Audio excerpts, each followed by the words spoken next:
the live stream. Thank you so much for joining. Here we're going to continue the build of the Lego One Piece Going Merry pirate ship.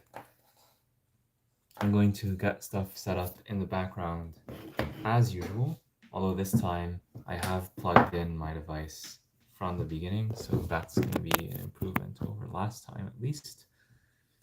And I'm going to get the music playing, have everything ready, and in the meantime, here's a look at the ship. And I'll bring over the minifigures a bit closer so you can see them better while I do that work in the background. Then I'll join in about a couple minutes and we'll continue the build. If you have any comments, leave them in the chat and I will respond once I have my laptop ready to go with the music, etc. Be back soon.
Not to worry, the setup is still ongoing.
Hello again, and sorry for the wait. I actually just received a package, so I had to deal with it. It took a bit longer than expected to go downstairs, get the package, etc., etc. But we are now ready for the build. Just gonna skip this ad.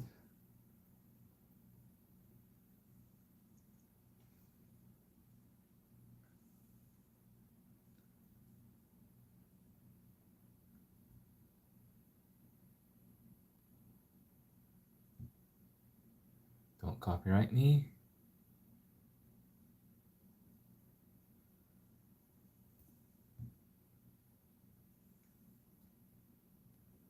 How many ads are we gonna get this time? Now I'm seeing 3, 4 ads sometimes. Used to be just 2 in the past.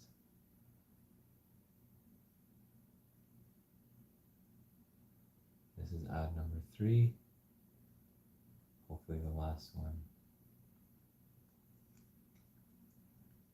And it can't be skipped either. I don't even know what this ad is for. All vague and stuff. Anyways. Alright, we're in business.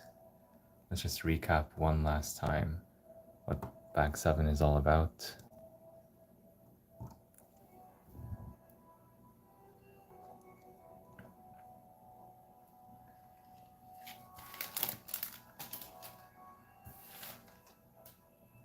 And I'm going to open the live chat at the same time so that I can see what y'all are saying.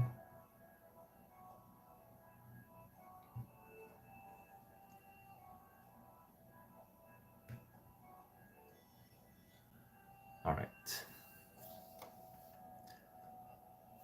Bag 7 builds this part of the ship. We do a bit more of the railings here and here. And we build this very nice sheep head with lots of studs on the side construction, and this is done completely in white, which is very unusual for Lego. We also attach these 2 pieces and these pieces right here, and this is mirrored on the other side.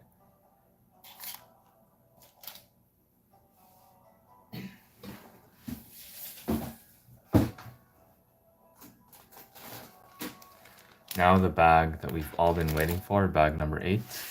Was a viewer that asked me about this bag last time. And we can see right here from this straw hat why people want this bag so much. So we're gonna get a very special minifigure in this bag specifically.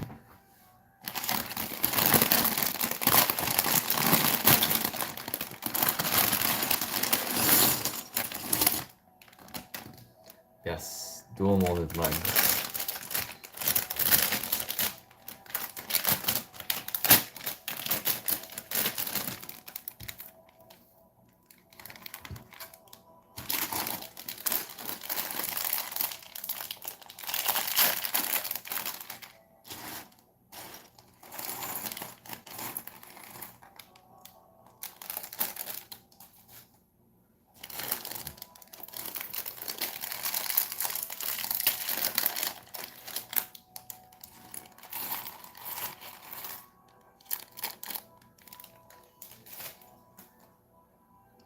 In bag 8, you'll also need 4 of the pieces from the unnumbered bag.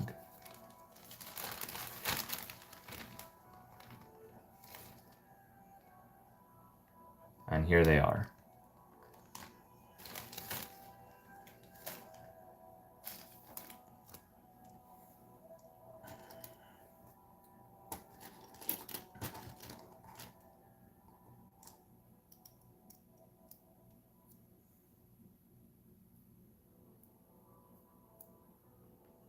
Finally, I'm literally getting my hands on this figure after quite a while of wanting to get him when the sets were first announced.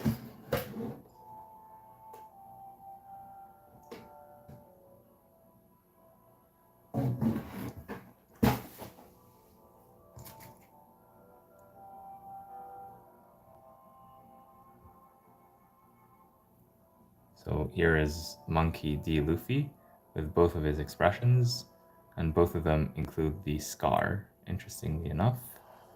The legs are dual molded, so very, very nice to get.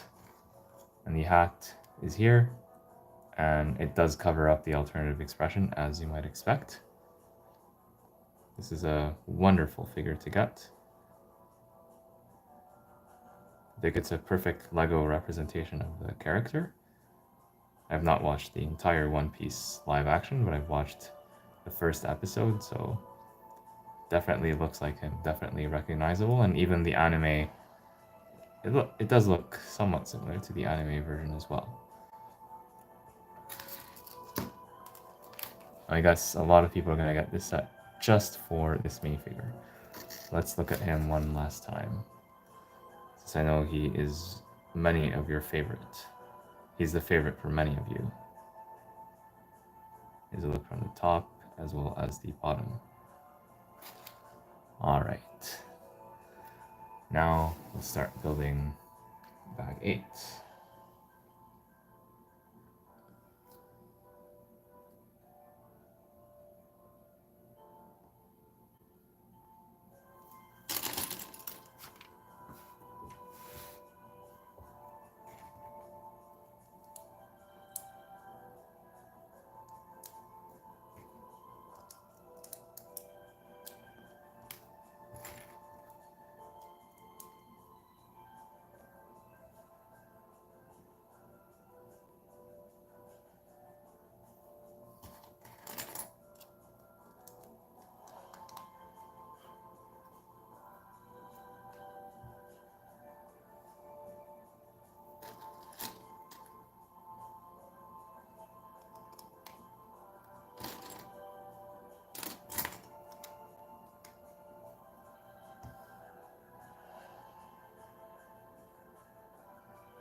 We're doing something interesting here.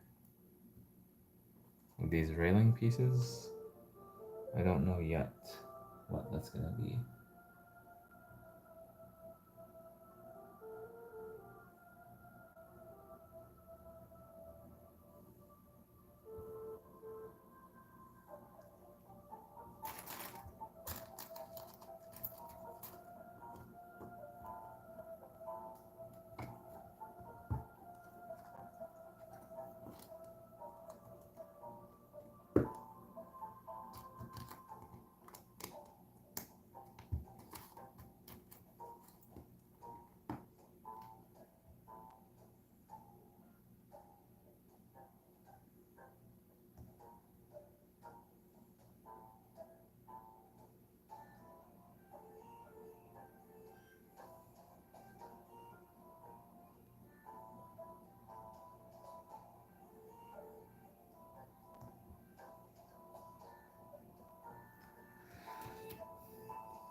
Now these pieces remind me of the Ninjago bikes that we built recently, which came out the same day in North America.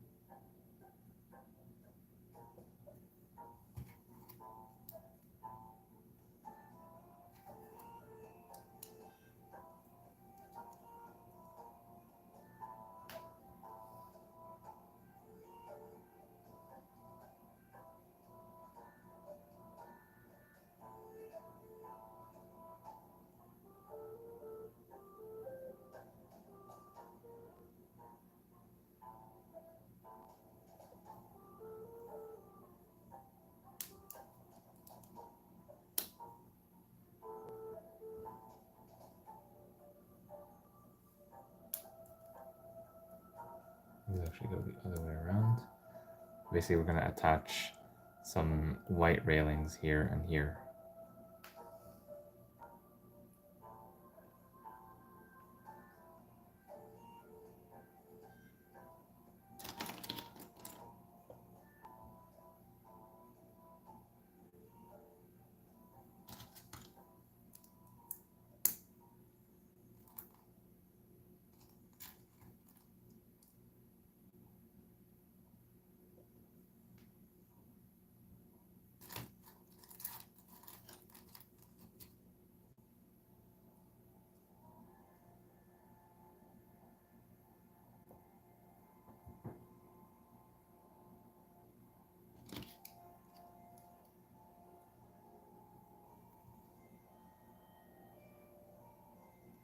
Now, this reminds me of stuff we did with the UCS tie interceptor from 2024. We did a very similar technique of hinge piece, and we hide it with this rounded tile right here. It's nice to see the technique was not forgotten.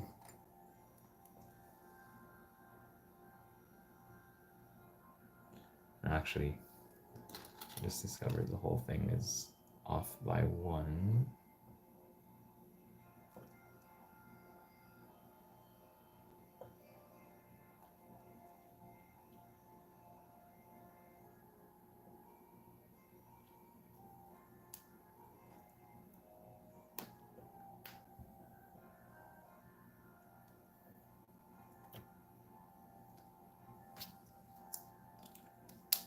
Good thing I discovered this now.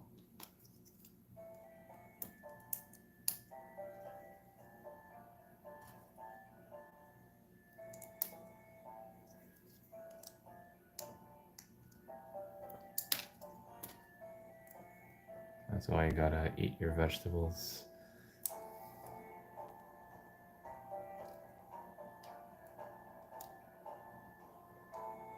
There we go.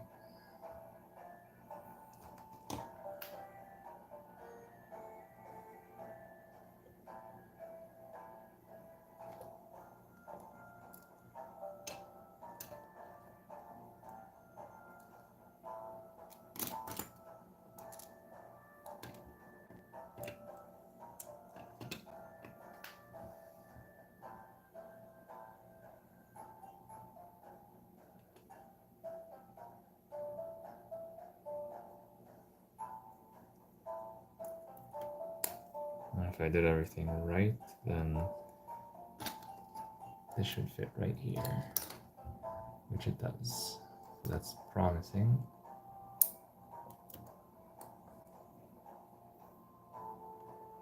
Of course, we can see how this fits on the real ship. Bring in the real ship for a little bit. Because there's nothing like real life, right? So this is gonna go somewhere in here, I guess. Yeah, that seems about right to me.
I don't see the other tile, 1 by 1 tile with 1 rounded corner. So I'll come back to that, and maybe I'll try to rescue it from the extra pieces. Yeah, I do have one in the extra pieces, so I'll use that. It's a good thing I kept the extra pieces in a convenient place.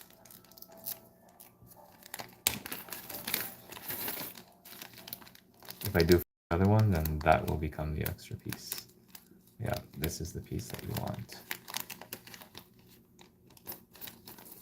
Sometimes it's in the place that you least expect.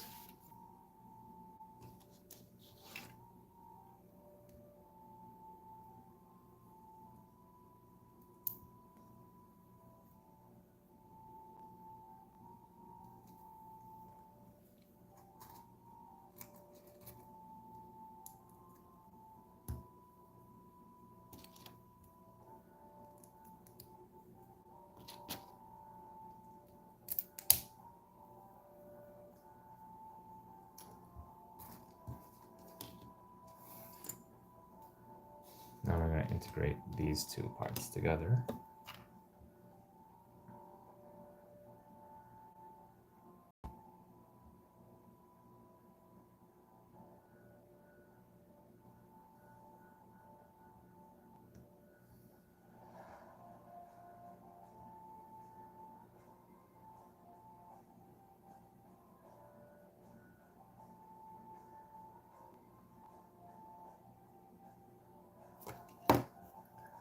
I have to do a little bit of setup first.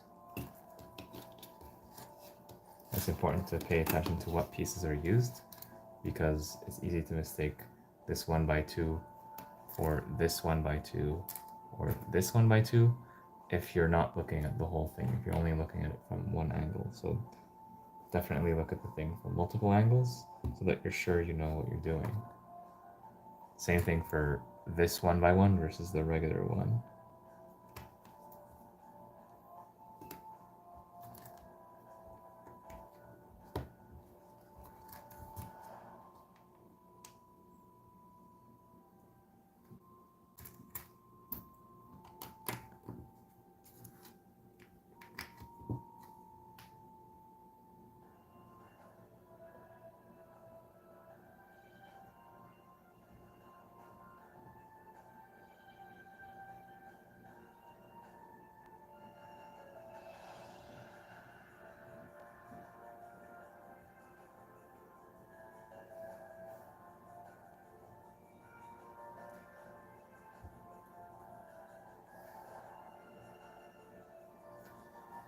So we know that here we'll have these.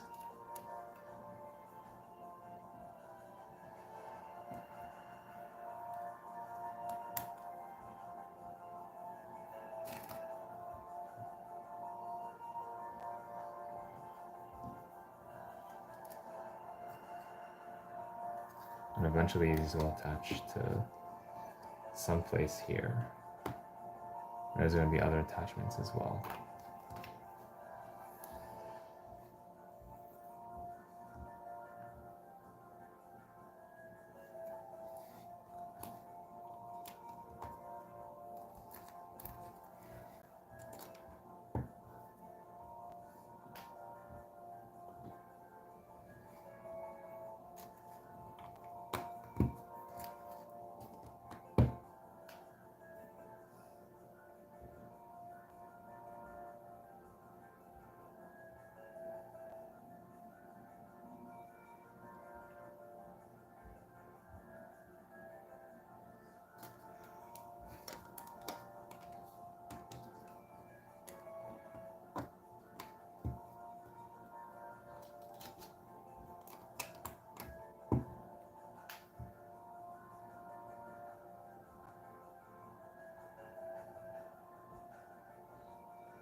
sounds so much louder than the actual music.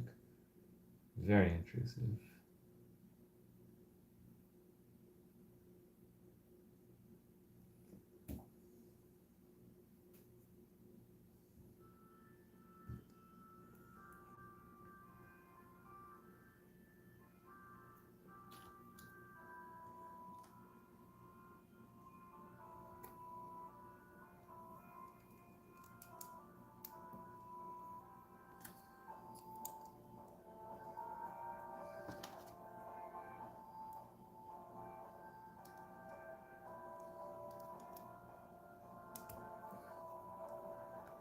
So I'm going to build this mirrored, which is basically the same thing on the other side.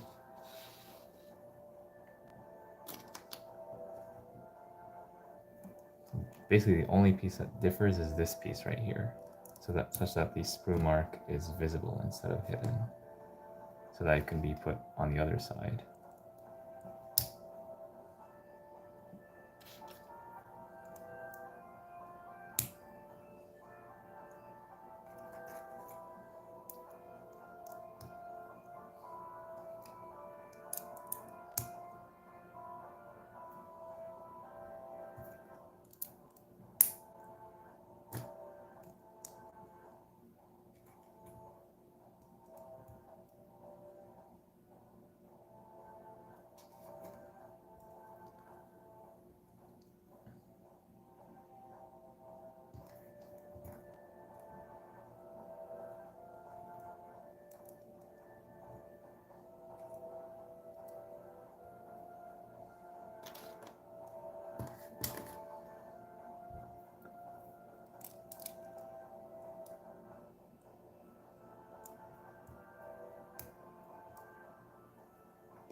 There we go, and these will eventually be attached here and there.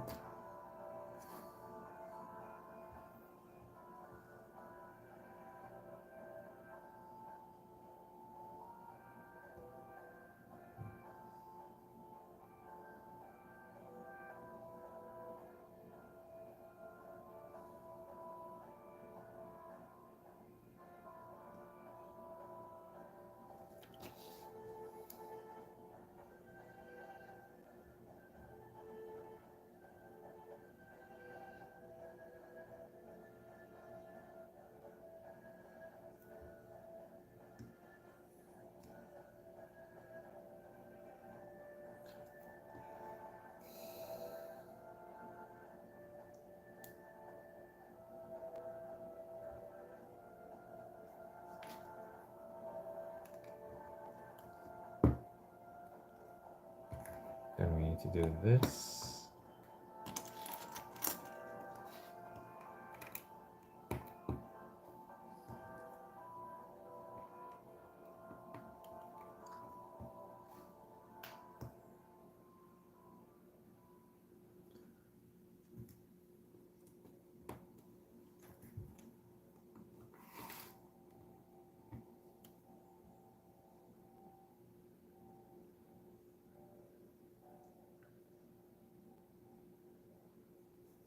So now this is where these pieces come into play. We have to attach these now, because otherwise they're going to be locked in. So it's going to be a little bit annoying, but not a big deal.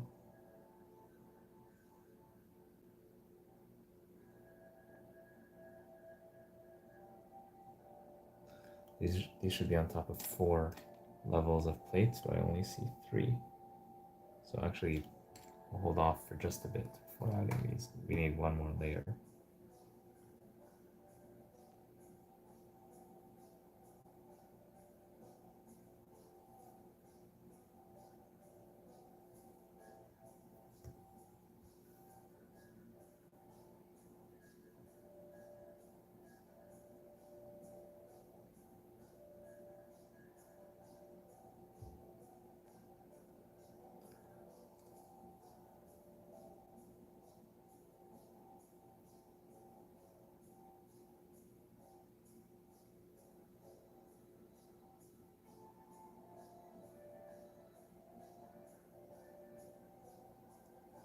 looks like we're going to be using this here. I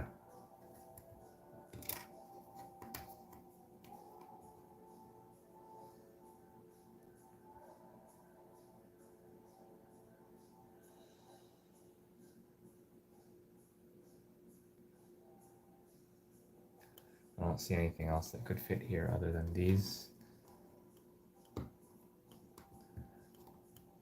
I was thinking perhaps there could be like a hinge or something earlier, but there are none. We have less pieces now, so it's becoming more and more clear.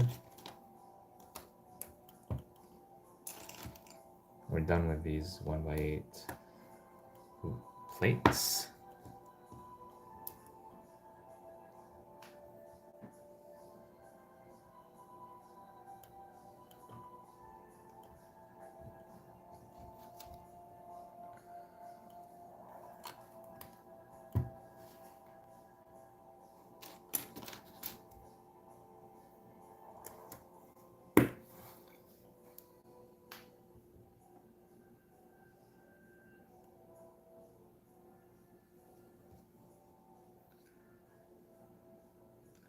Okay, so we kind of see how this is going.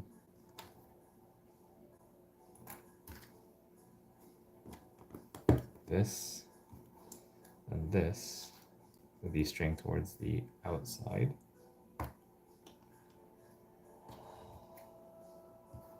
Same thing on this side.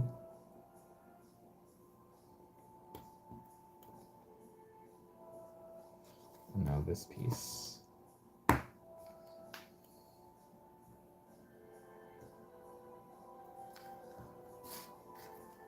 And finally this. We'll do the same thing over here.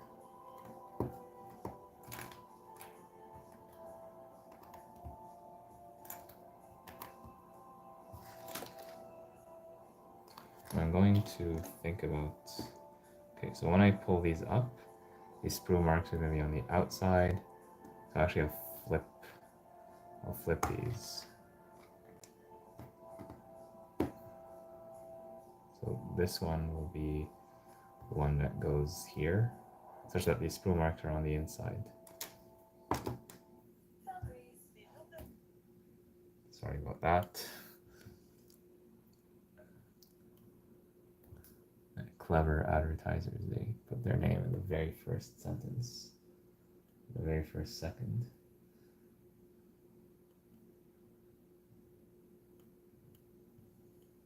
The second advertiser is not so lucky. You will never know who they are.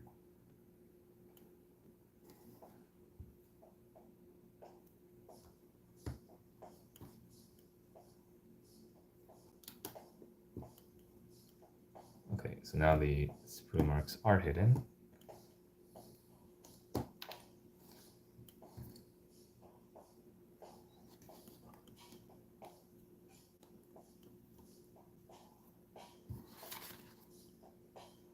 Oh, here's the extra piece. I thought it would be here, but it's actually in this pile. So we'll put that in the extra pieces bag.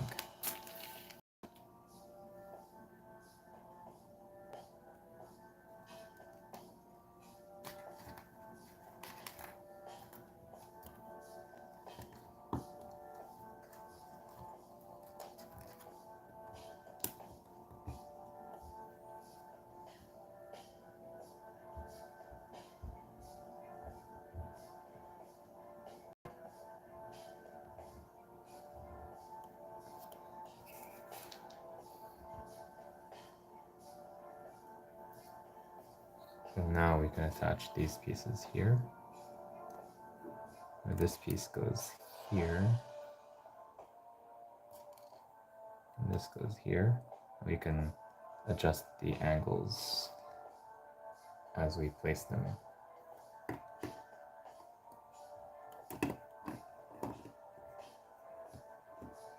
But actually, we might need to do some work here first. That is the general idea.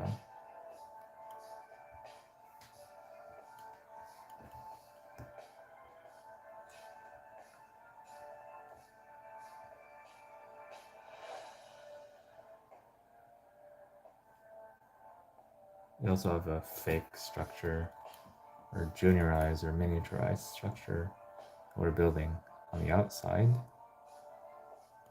So let me actually do that first, because it's going to use up a bunch of the pieces and free the rest up.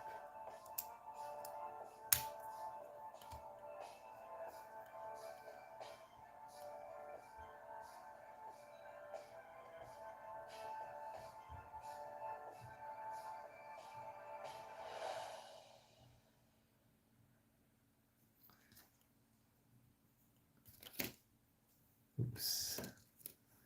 Yeah, these being here are going to annoy the minifigures, which we don't want. We want them to be always happy. Oh no. I'll see if I can raise this. Yeah, I can do that. Okay.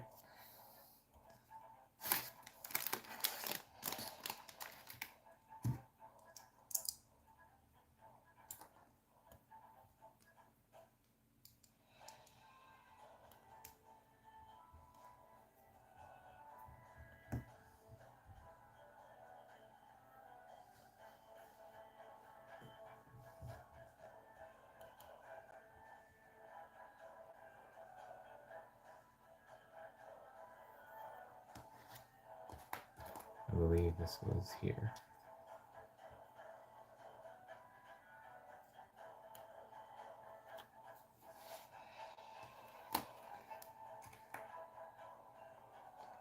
It looks like we're going to be attaching a mast here.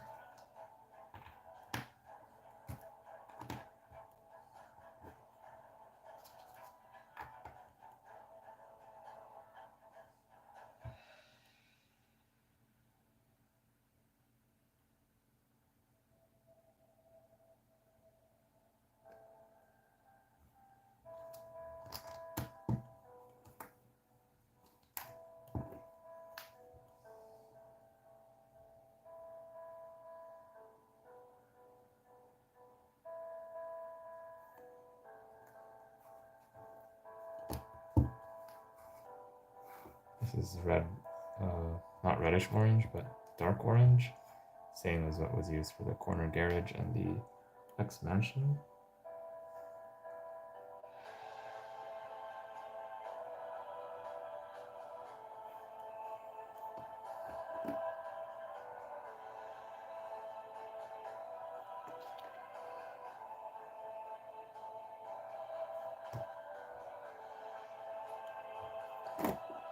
Seems to me like we might be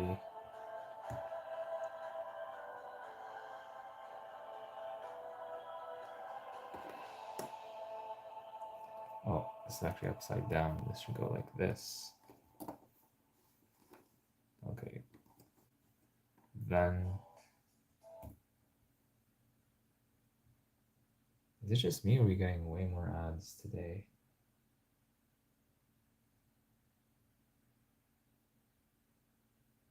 I feel like I just got a bunch of ads. There's always 2 ads all the time as well.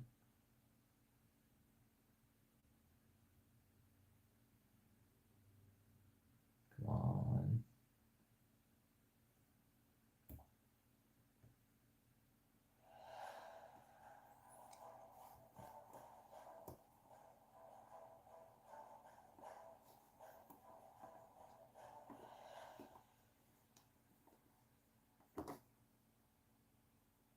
Wait.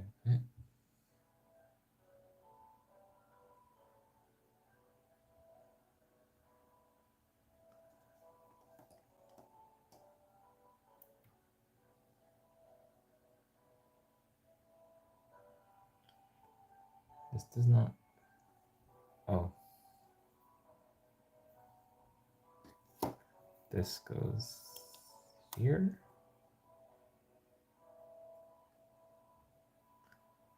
Yeah. Okay.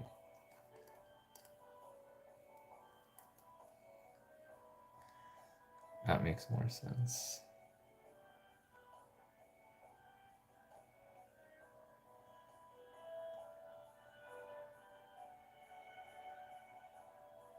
Oh,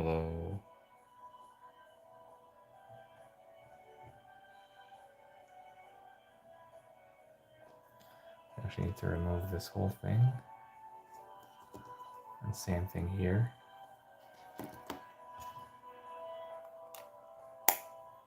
And do this.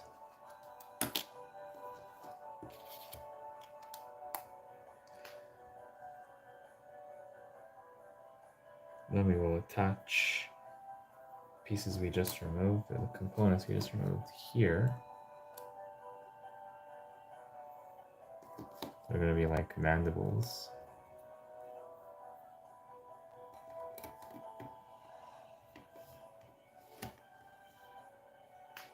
It's going to be more like this.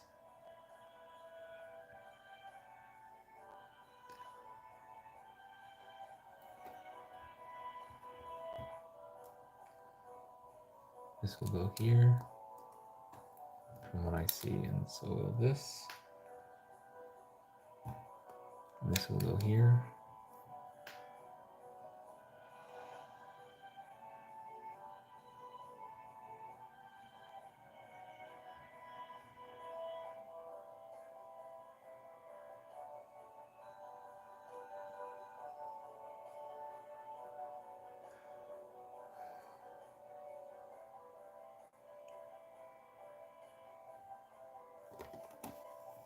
And somehow we need to integrate. Oh.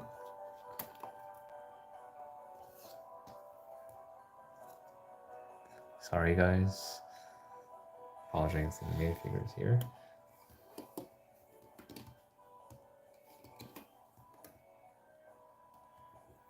This is not a very stable structure. Barely held together because we need to attach a bunch more things to it. You know that this goes here.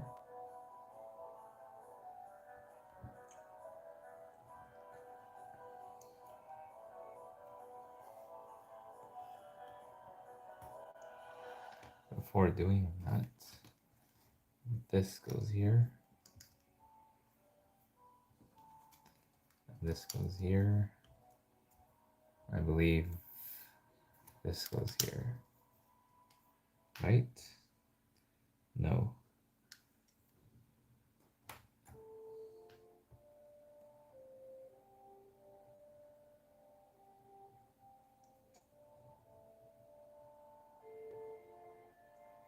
What we do have is this.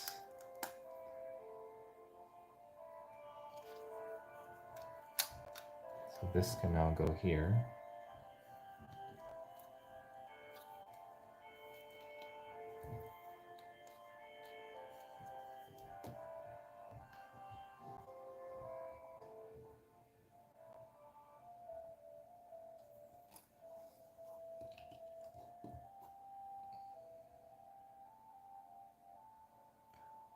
Yeah, this is all over the place, but it's gonna make sense very soon.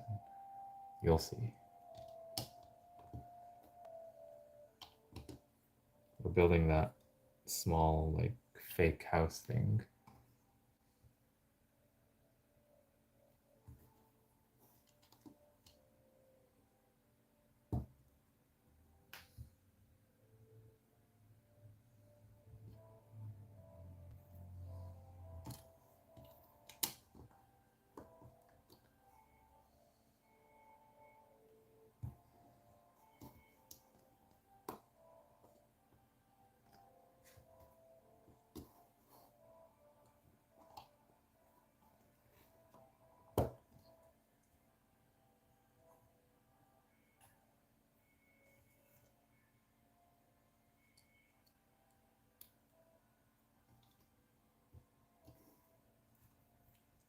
Add some lights. Imagine if they actually did a light kit for this set. That would have been deluxe.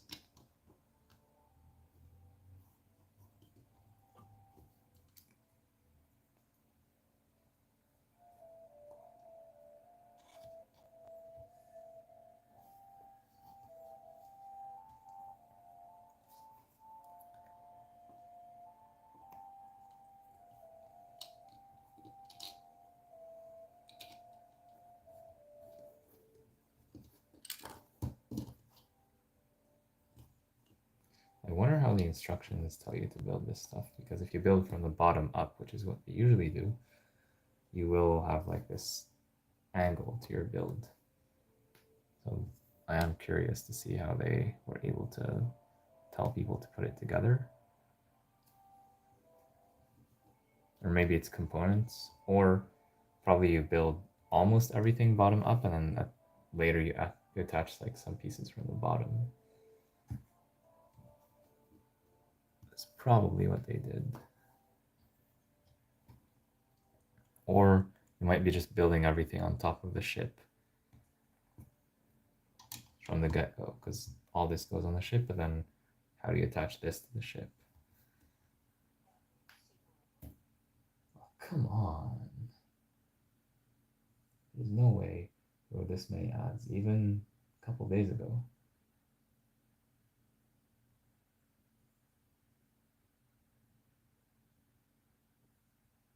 I feel like it's every 3 minutes now. Ads, ads, ads.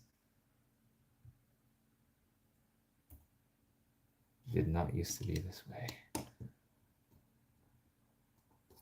used to remember 2 days ago when you get ads like every 15 to 30 minutes.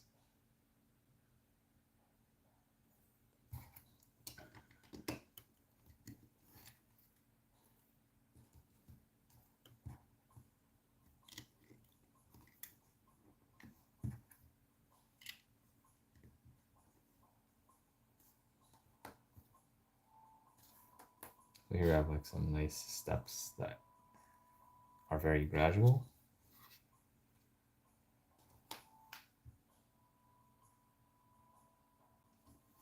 So if you built everything right, this should fit here.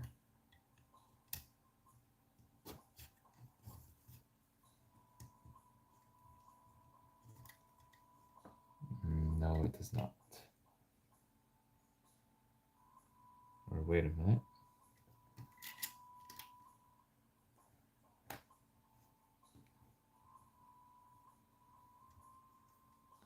I actually have this here.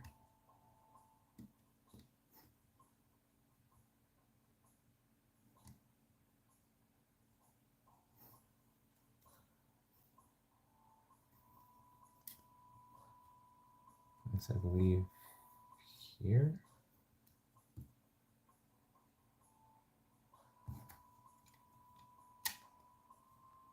Oh yeah, there we go.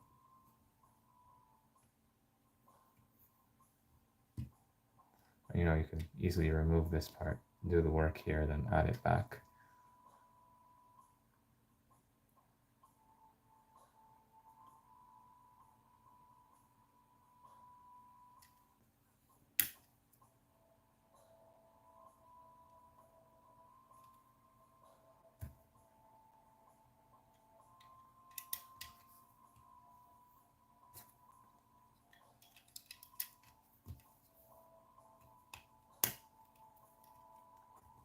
You still have this, and this is going to go right here.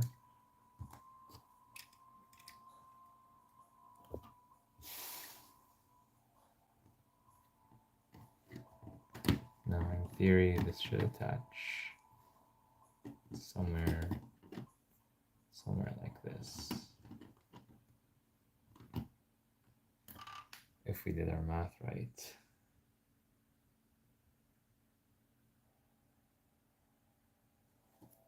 Actually, this should go here.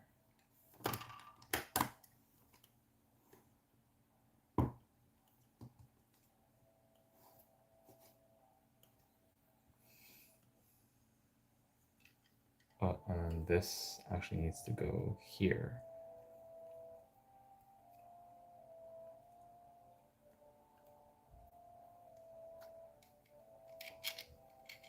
Okay.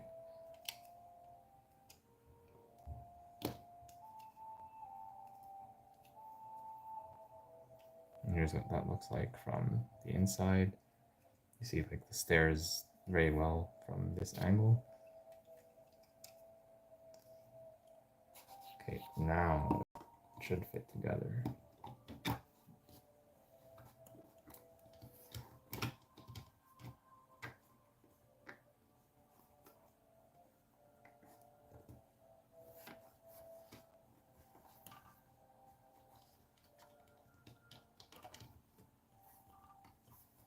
Although because of these pieces, you cannot really fit it.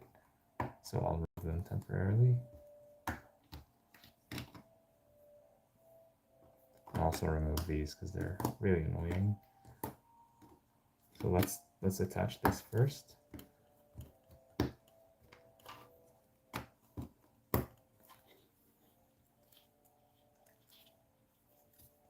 Okay, now it's held fairly securely. We can come back to these.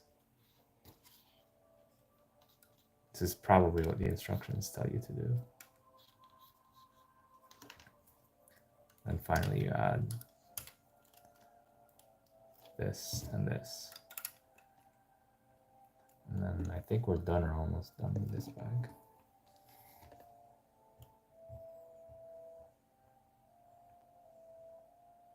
We have some nice part usage. The bike handlebars, they're being used for the attachment clips on these sails or ropes that are going to be attached to sails.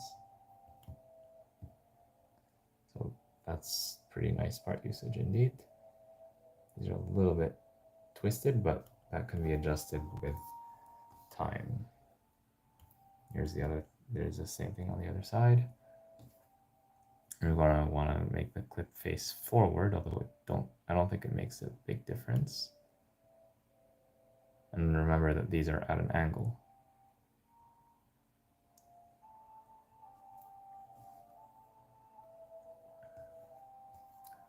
Bunch of extra pieces in this bag. Oh, I actually realize I have two of these. So it probably means one of them should have been used somewhere. I'll try to see quickly if I can find where.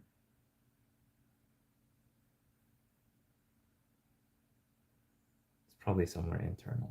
If I recognize a place to put it, I'll put it there later.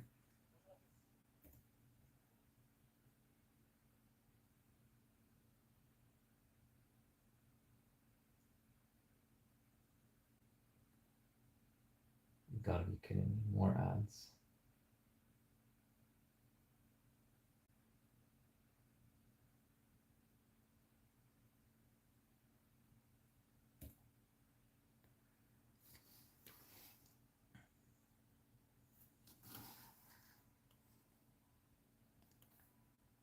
Bag 8 builds this part of the ship that goes towards the rear, and it gets attached like this.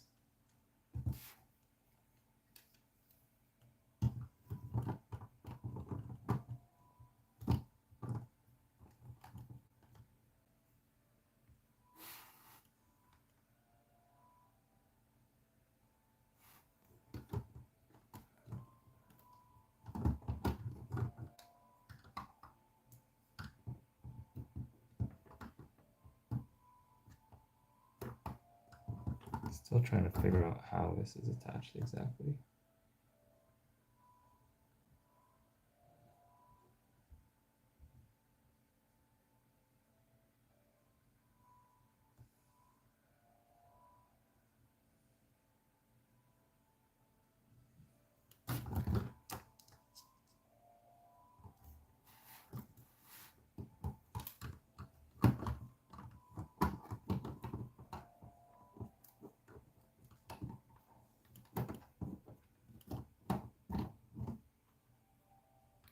Do we build this right?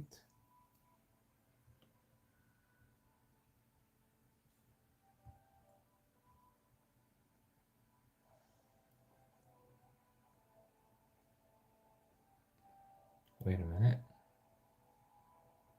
No, we did not. Okay, so where did we go wrong here? Apparently I mixed up the front and the back.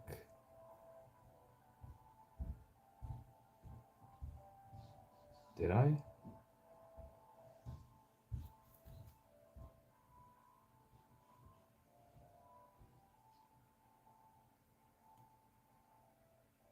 This door needs to point forward.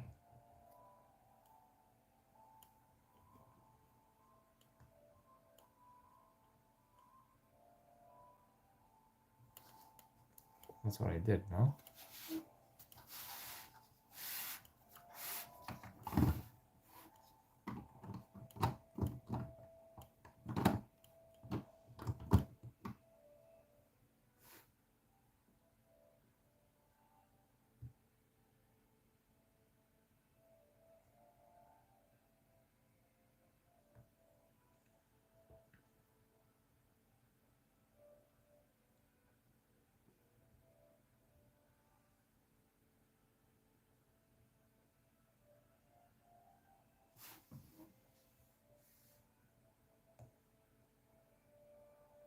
Okay, now I'm confused.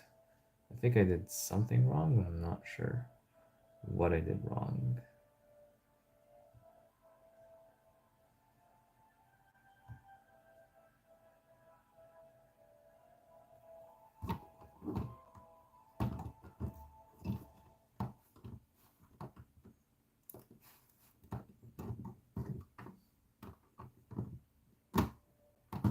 Is this, I don't know if this literally doesn't fit here, or maybe I have to remove these pieces and then add these on top. That makes no sense.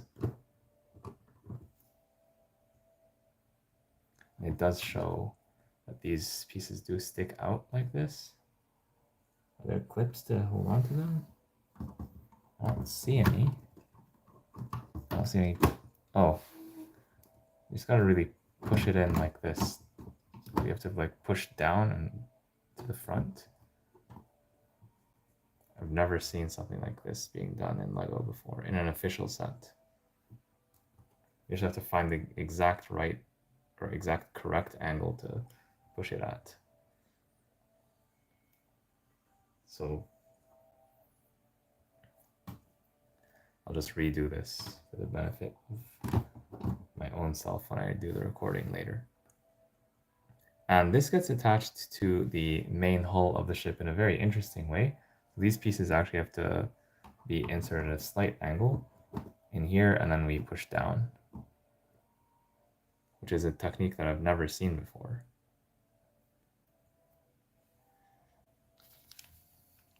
Okay, yeah, that's genuinely interesting. And here's what the build looks like so far.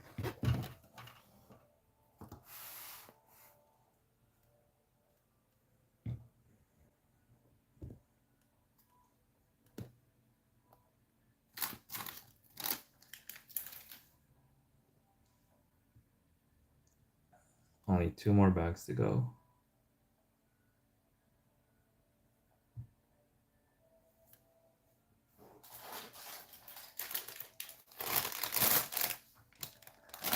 Bag 9 is next.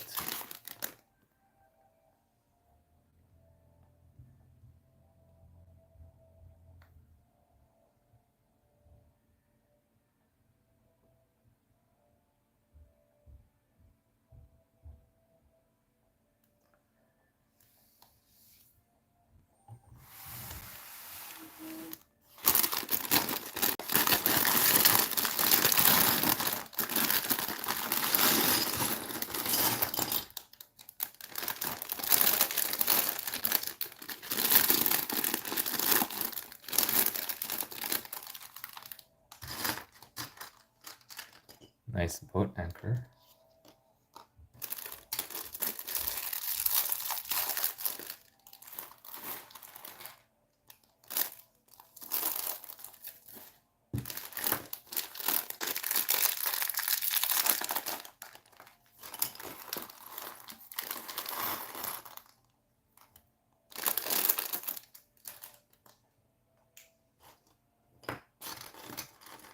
So the good news is that we got another of these Monkey D. Luffy wanted posters.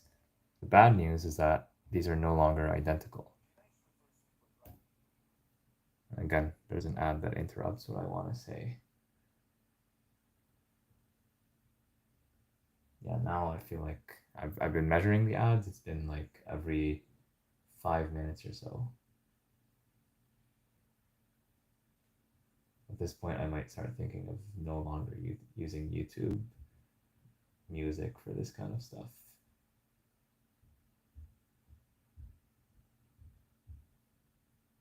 It's always 2 ads.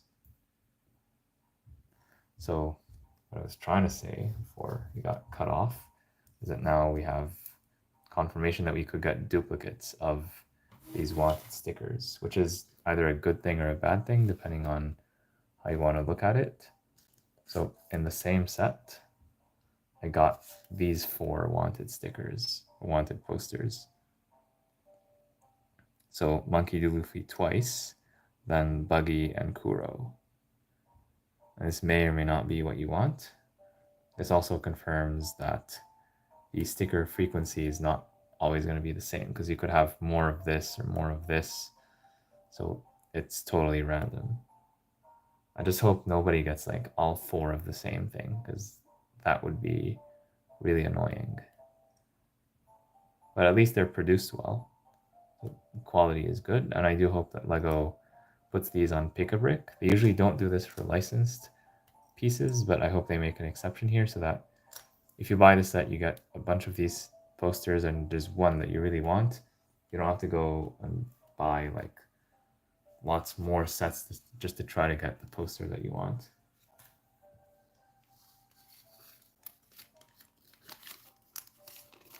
I do get like for smaller sets, I can understand like you want to motivate kids to buy like a $10 or $20 set with like some random piece that they may or may not get. I can kind of understand it.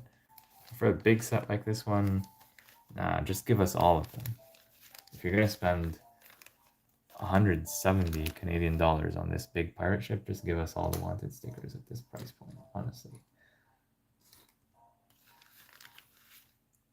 And let me know in the chat or comments if you agree with my take or not.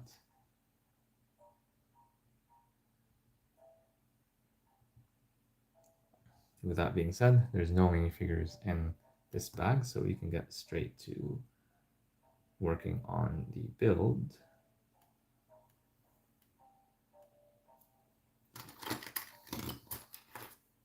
So I'm going to do a bunch of things in bag 9, including building this deck section.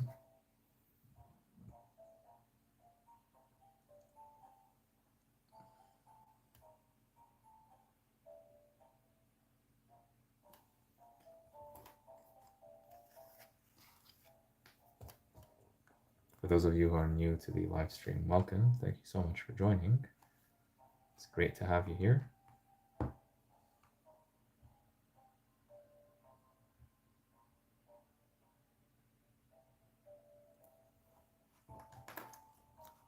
I have this treasure chest, which contains some goodies. It looks like it's going to contain some fruit and food in general. So let's throw in this banana, this croissant, both of which are included in the set.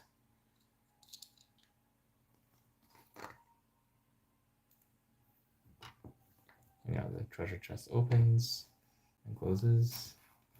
You have this non-alcoholic beverage that's placed here.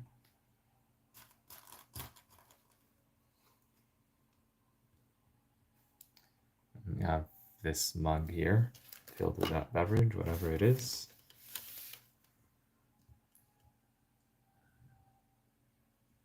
And this can be placed in the front of the ship. We'll do that soon.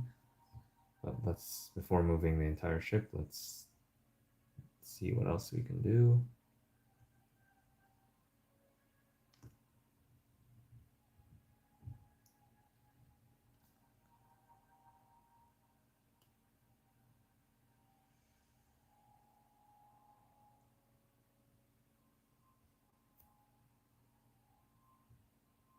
So there's a lot of rigging that's going to go on in this building phase, and that's meant as a literal term here. Basically the ship sails and so on, or the masts on which the sails get attached. Now for this one, I do see here that it's very simple. We just have this and this, so this is already done. The rest is basically rigging. We have these crates, we can fill them with accessories, etc., but we can do that at the end.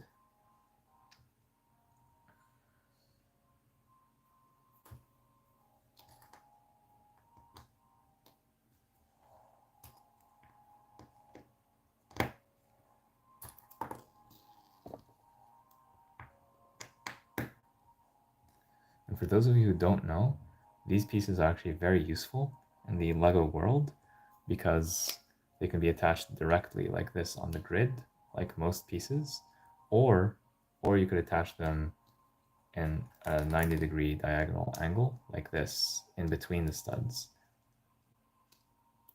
And this is an official technique. Lego has used this in some of their sets and box arts.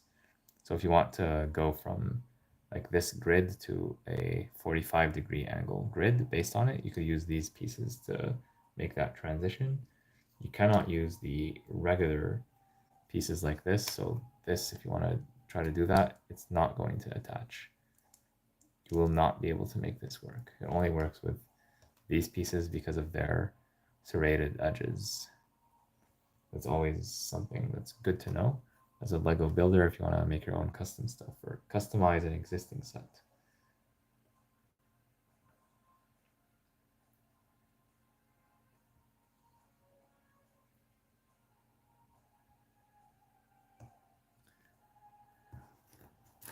So this red axle is not shown anywhere from what I see, so that means it must be hidden deep below. It is used, but it's used somewhere where we cannot see it.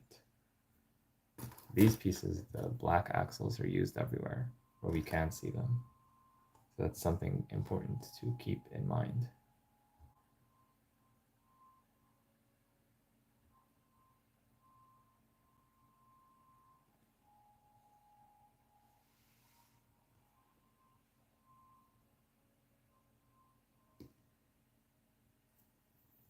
We do know that there's a black axle that goes through here and likely goes through to the bottom.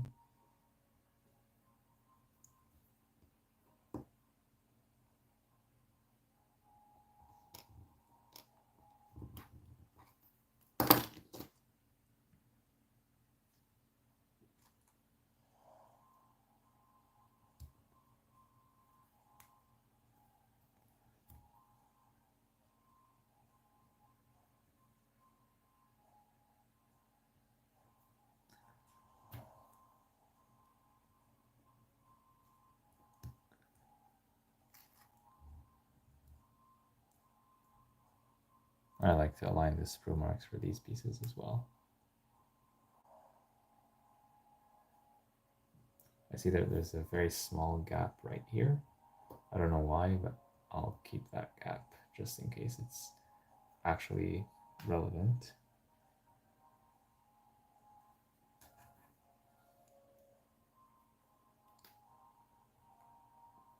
There's lots of Lego Technic in this building phase.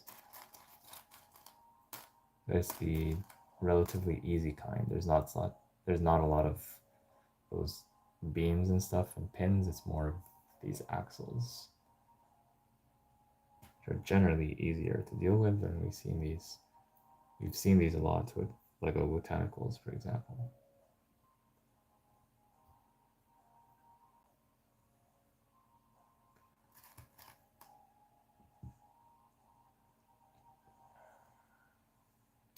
And that's what I like about Lego. Like this assembly right here, it could be building a mast for a ship, or it could be building a stalk for a flower or other plant. Like one building system, so many possibilities.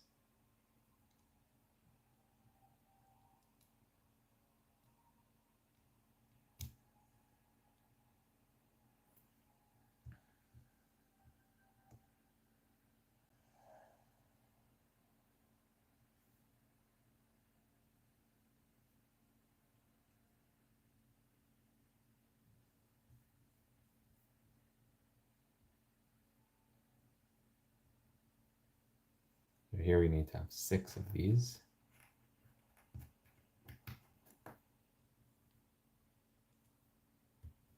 If I counted correctly.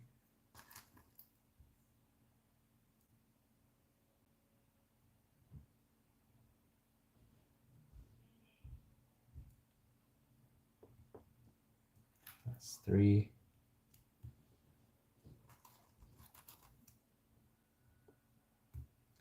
4.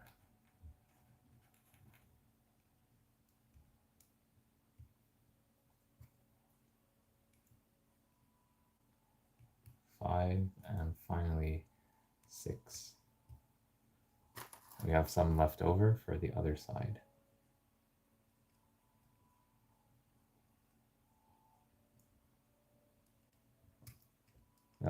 We're not done with this yet. We have a few more things to go.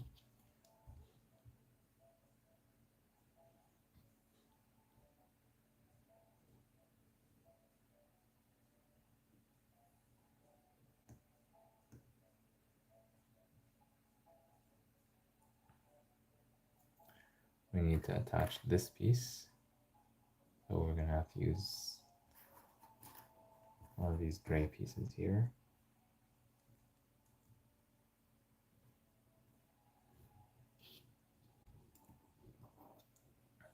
Make sure to attach it in the same orientation as this.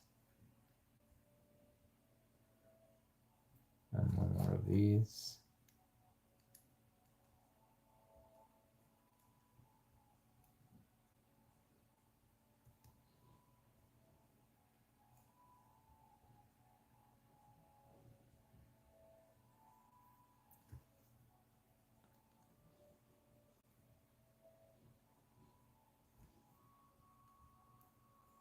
Another one of these from what I see.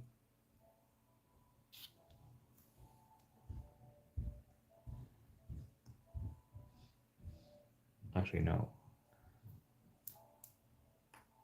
There's a black mast that actually is quite long that goes here because we're going to add other things.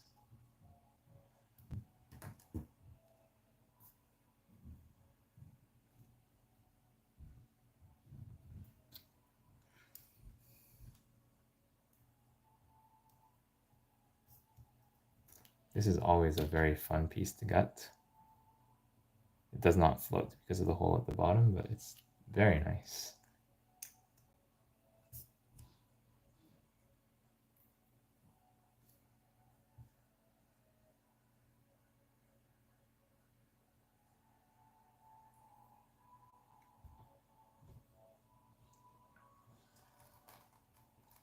I'll attach this cone here, and I'm going to attach this here right now temporarily. We will have the skull and crossbones flag, which will be attached here. I'll come back to that afterwards. So this is one of the masts. As you can see, when it fits in frame, there we have it. This is the longest one. Now let's build the other one, which is going to be shorter. By the way, let's not mix up the minifigure accessories from the previous bag with the stuff we got now. You could always rewind the recording to see which one is which.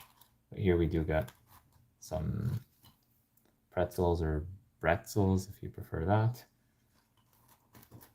Some sausage pieces and some cherries in both magenta as well as lime green or yellowish green.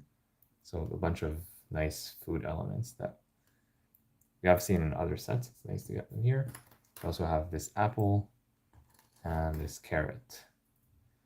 So probably you can pick which food items to keep or give to the minifigures and which to put in this treasure chest, or crate rather. I'll just dump them in here.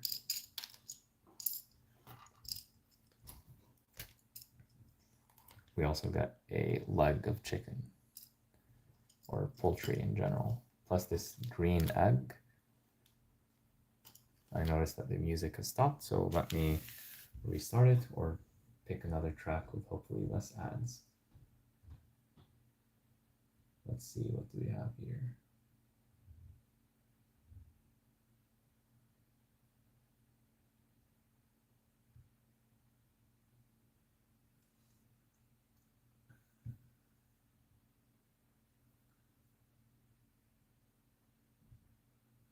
Of course, there's an ad. This is one of 4.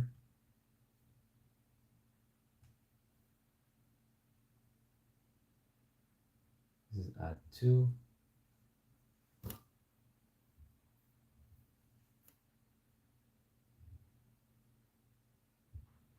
And they did not used to do these many ads in the past. Anyways,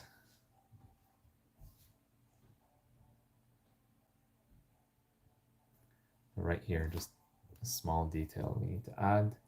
These robot arms, which are used here to hold on to the clips from before. And we will need to use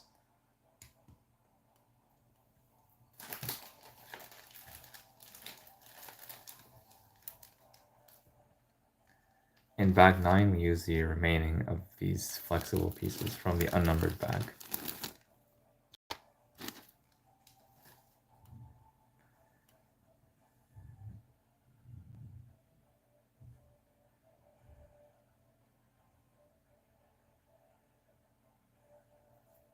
This is something that we can figure out towards the end as well, when we start attaching everything to the ship.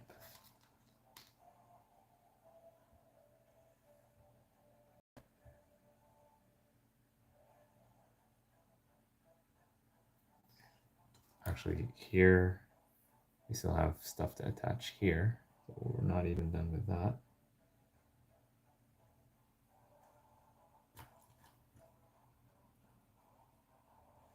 We're taking advantage of the fact that these cone pieces actually have a Technic axle connector on the inside. A lot of people don't know that.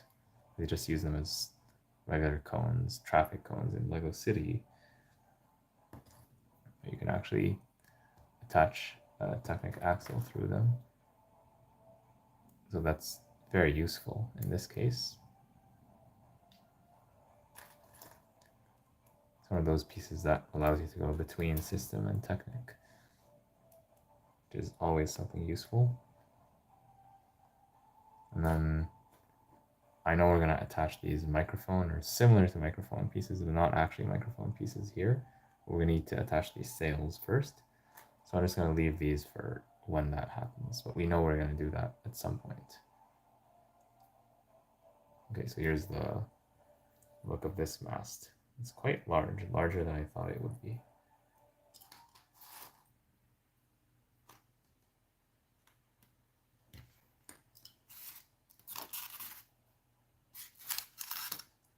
I'll actually put it off camera just to give myself more space to work here on the other stuff. I'll bring it back when the other mast is done.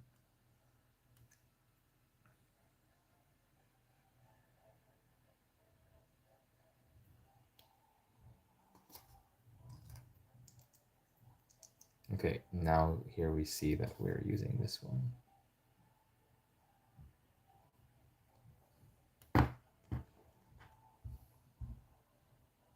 It's good when these are visible. You don't have to wonder, oh, do I put it here? Do I put it there? It's always a good thing. And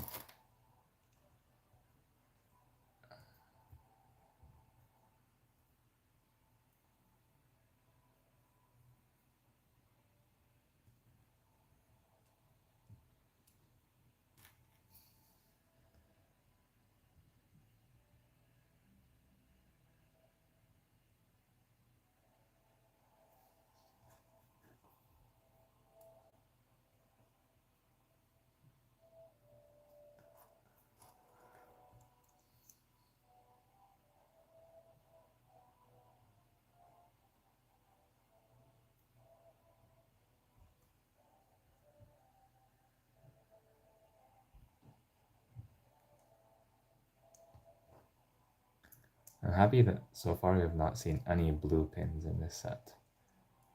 So kudos to the designer for figuring out how to do everything without relying on those ugly blue pins anywhere visible. There might be like a couple somewhere in the set where they're totally not visible, but none of them are visible. It's better than many Lego Icons sets, which is saying something, because Lego Icons is what Lego wants to market for the adults.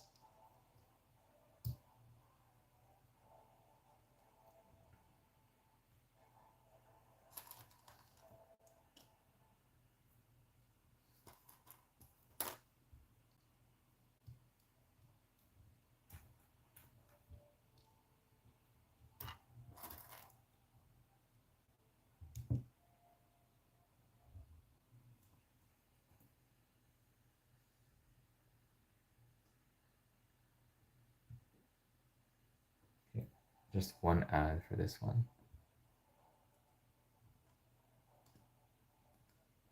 Okay.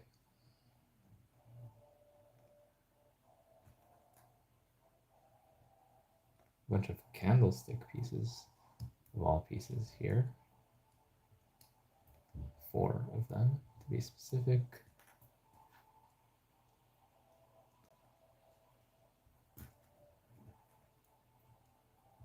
And for those of you who have watched One Piece, what do you think of it? Let me know in the chat. I'm very interested to know your thoughts.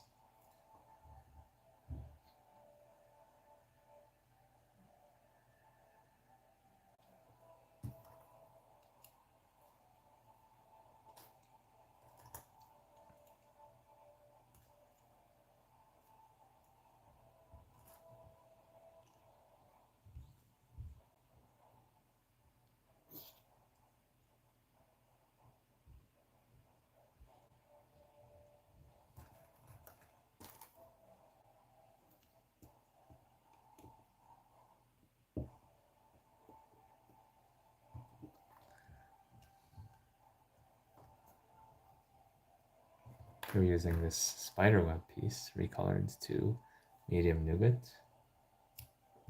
That's definitely interesting.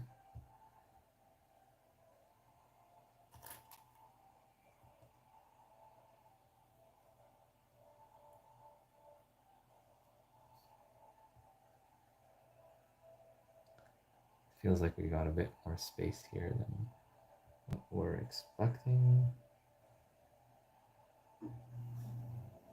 I don't see a shorter black axle that I could use here instead, so maybe I'm off by one, or I need a spacer.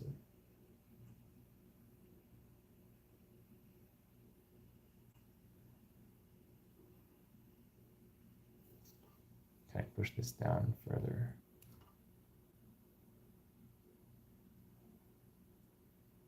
Okay, so perhaps this light bluish gray axle is not needed here. I could just push this all the way down. We can't do that because this won't let me.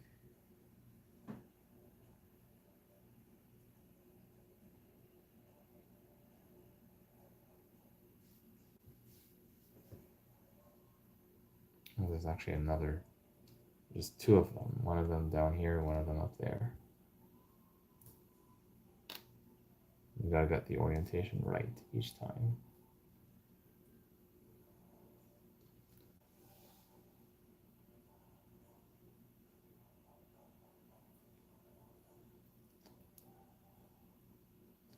Okay, so this is, okay, now I see it. So this being the rear.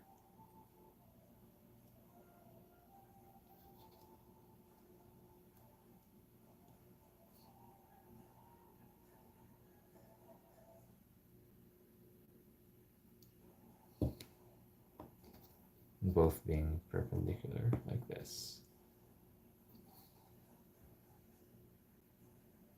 Sometimes it's not always so obvious. On the top ones, we have the robot arms.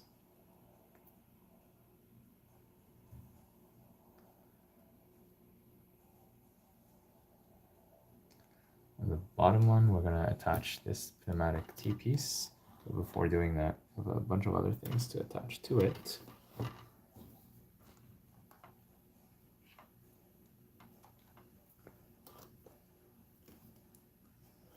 Just adjusting some stuff here in the background. All right.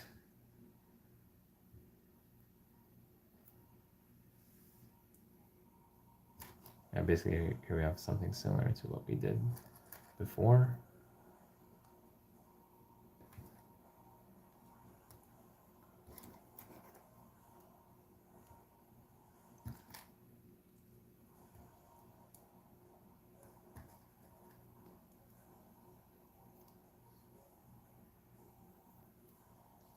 And this gets attached here on this side at an angle, and we'll figure out the exact angle later. And then I will again temporarily attach this piece here. Later we'll come back for the pirate flag, basically. Then we have a bunch of stuff here. I'll just bring it to the front because I need this space to bring the boat here.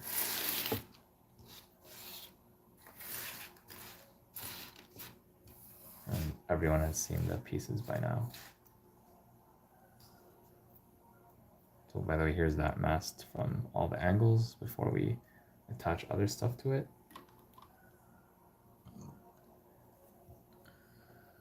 So let's bring over the ship.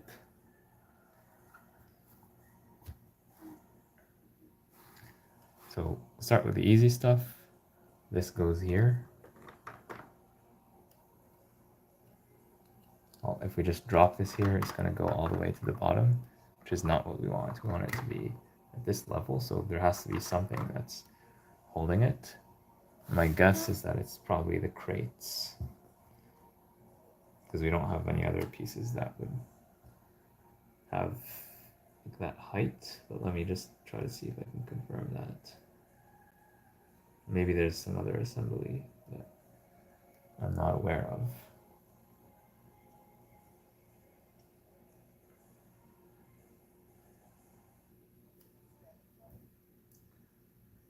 Again with the ads.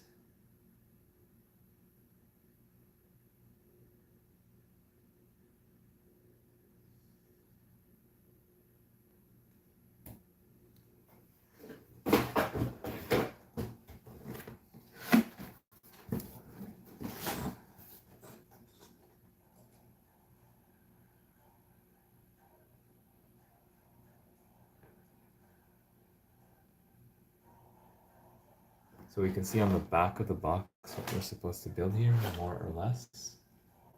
We're supposed to have certain pieces. I'll show you where they go in a moment.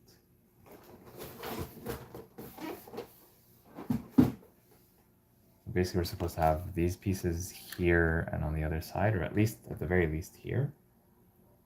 Probably on the other side as well. We have this piece here.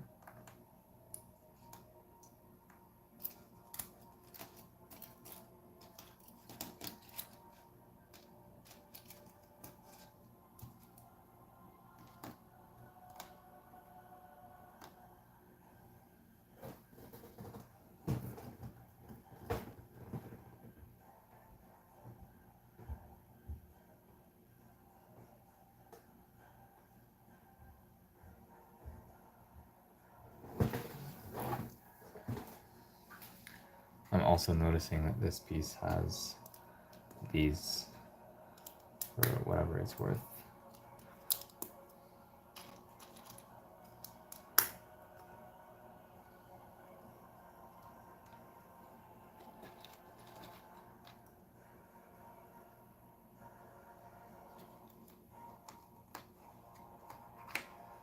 Then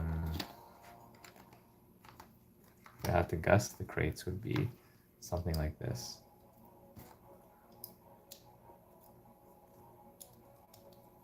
We don't have a lot of pieces to go with. Also have some bones and stuff.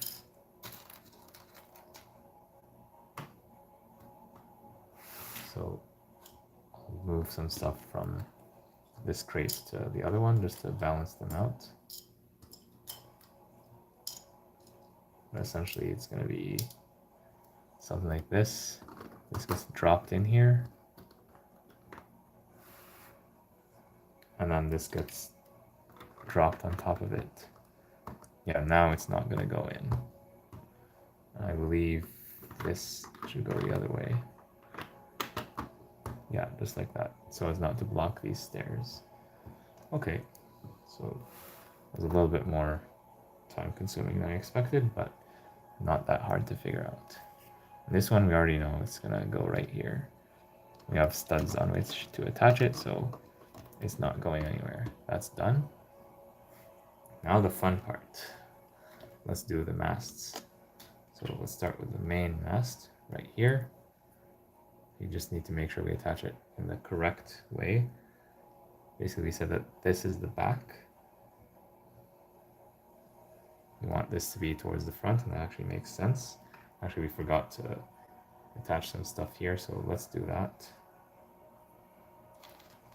Basically, same as what we did here, we'll redo here.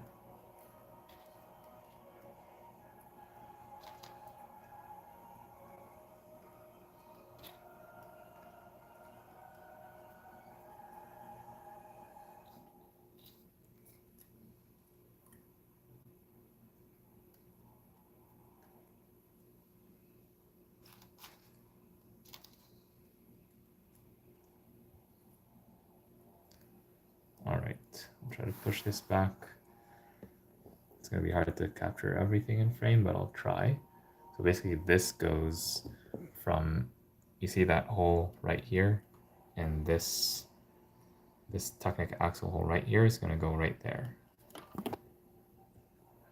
with this pointing towards the front. So if we did everything right, it should fit perfectly. Yay, it does. And here's what it looks like, the height of the mast. So it's quite large, hard to fit in frame. Then let's attach the other one. This one is attached like so.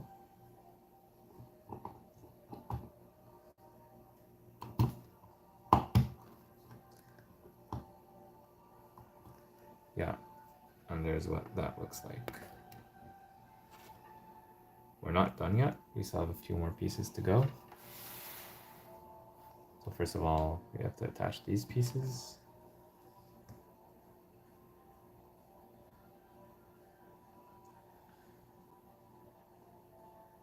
And to do that, we're going to construct an assembly. I'll do it straight on the side of the ship because it's pretty small.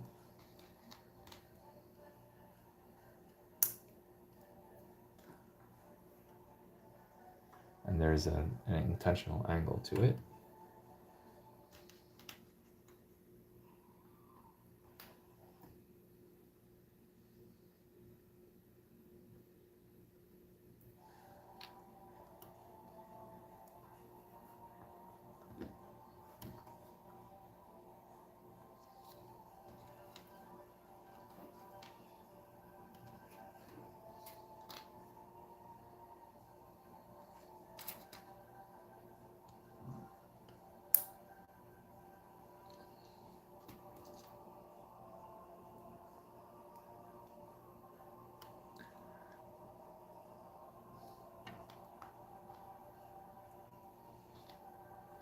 In the middle of these holes, we put this one.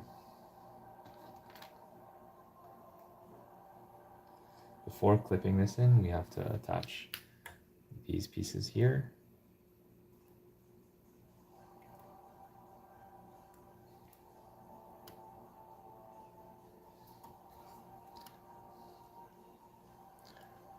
Notice that I'm putting these sprue marks towards the inside so as to not be as visible.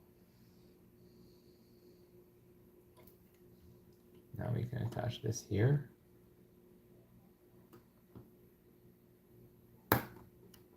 Gently. Adjust the angles. Yeah, until everything seems to fit properly.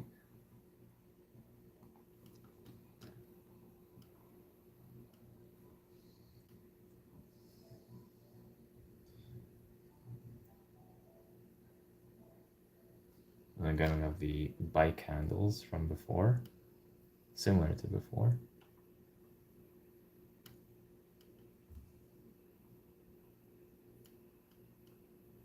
And then these get clipped onto this right here. And while I'm on this side, I will also clip these here because we know that this is where they will go. Now let's do the other side. And this looks a bit weird, but I think with time, these can be adjusted, or you could stretch them out, probably. This is inconsistent and I don't like it, So I'll take the time to fix that. It's a pretty easy fix.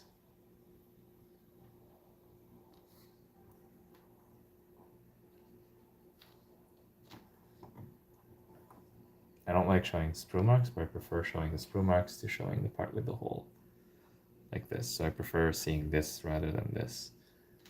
And with that being said, let's rotate this around, and now we see that the ship is more than what it first appears to be at first glance.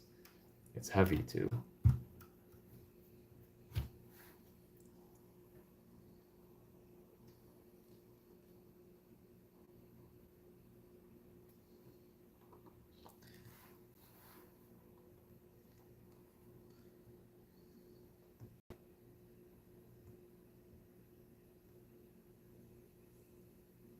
Oh, we forgot the anchor, but we'll come back to that.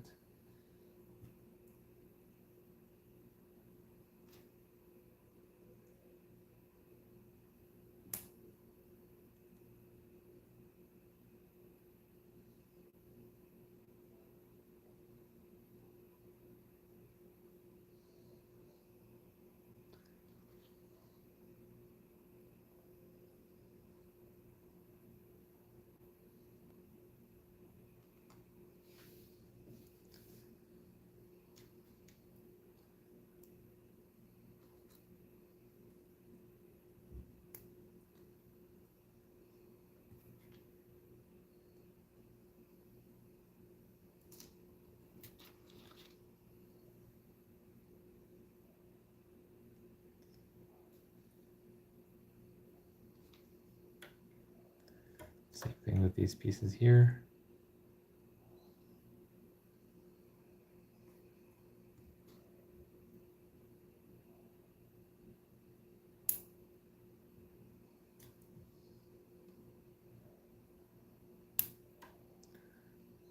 There we go.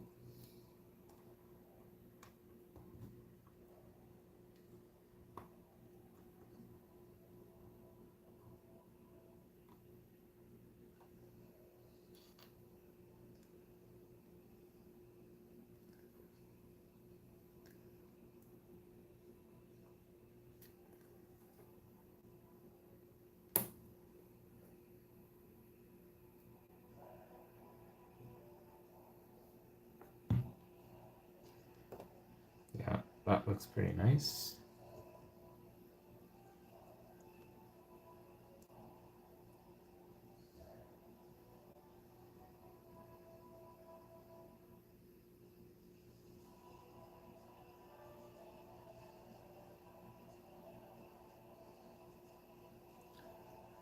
I just realized this piece goes all the way up there, although I don't really see its exact purpose, but let's do it anyway. Maybe it's for stability.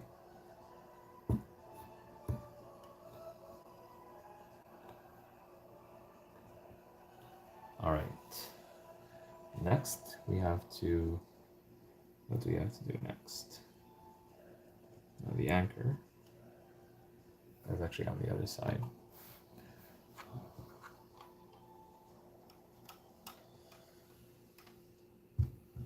There's a spot for it right around here.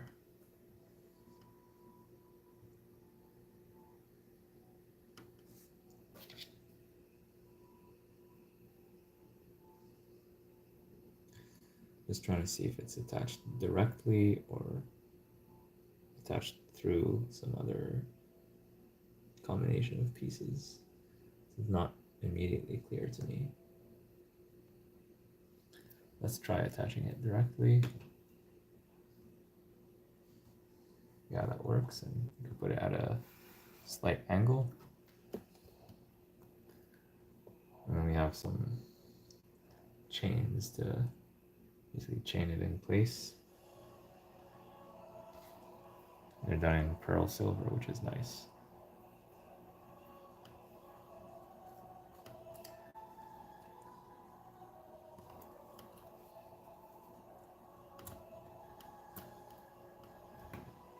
Yeah, that looks pretty nice, although Can you actually let go of the anchor? Yeah, you can. Okay, so it's useful actually. Although held by only one stud. So be careful when playing with this.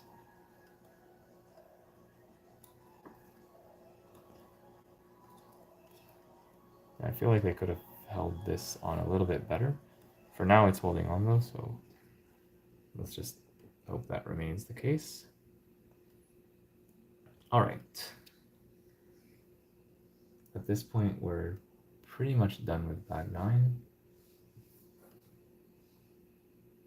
I still see that there's some pieces remaining, like this and this.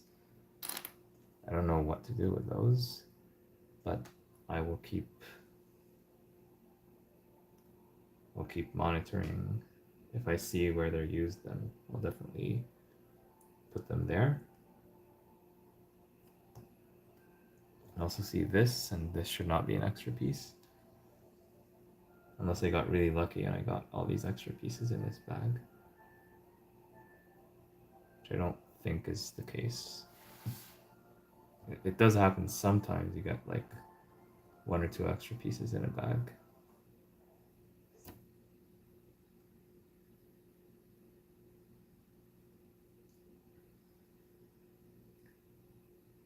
More ads.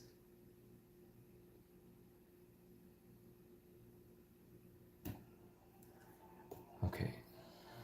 Now,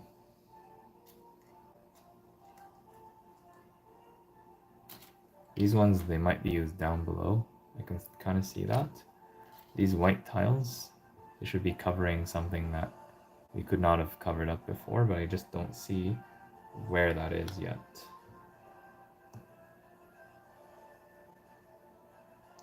From what I can see, everything is already done. In fact, the entire ship is done except for a little bit of the rear right here, so I don't know where those pieces are gonna go. It's probably for some interior detail, like in here, like I just put like the plates onto the crates, but the crates on top of the plates, but maybe these are used there to make it look all nice and fancy. But if it's not visible from the outside, then I'm not against skipping it. So for now, I think I'll just move on to bag 10. Bag 9 builds a little bit of the deck here and here. It also gives us some crates with food, as you can see right here. And we also build the sails, or the masts on which the sails are going to be attached right here.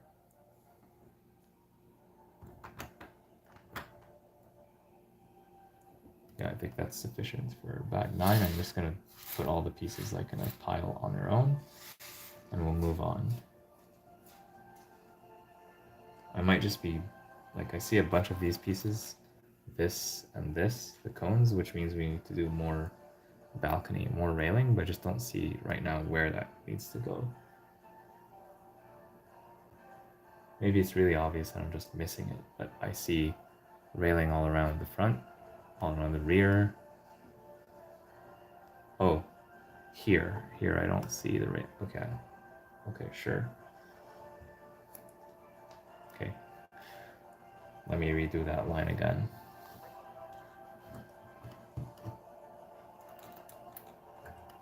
Yeah, that was a bit subtle.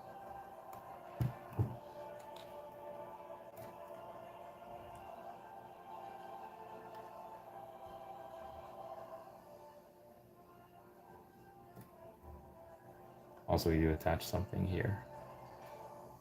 I forgot to do that as well.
It's just 3 pieces here. These get attached here.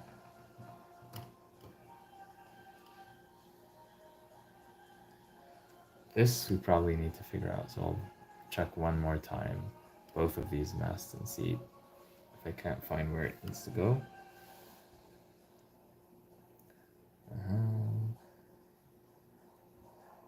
Yeah. And this.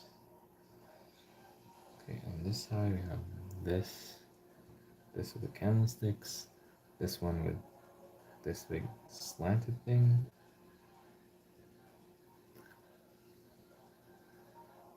Actually, I got the side wrong. This actually needs to go on the other side. Luckily, that is easy to fix. And we have not clipped these on. We'll clip those on right now.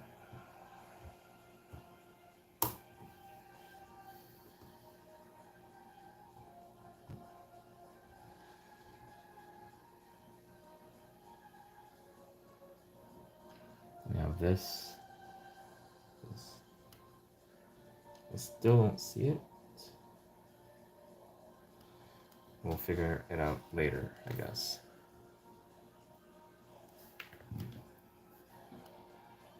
Bag 9 builds the masts of the ship, which really increase its size.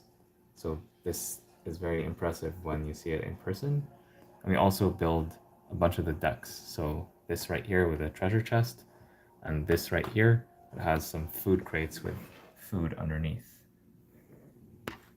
We also get another wanted poster in this bag, including a duplicate of the Monkey D. Luffy poster.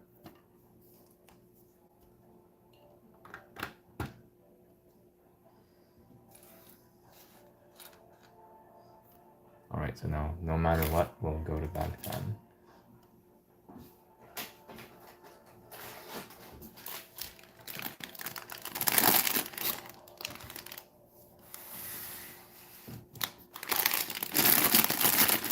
This is the last bag of the set.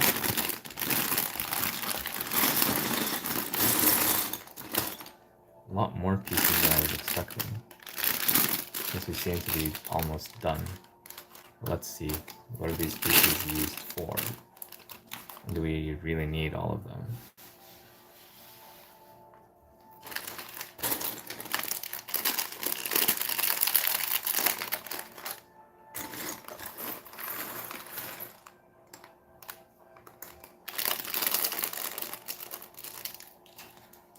So first things first, we're going to build the minifigure.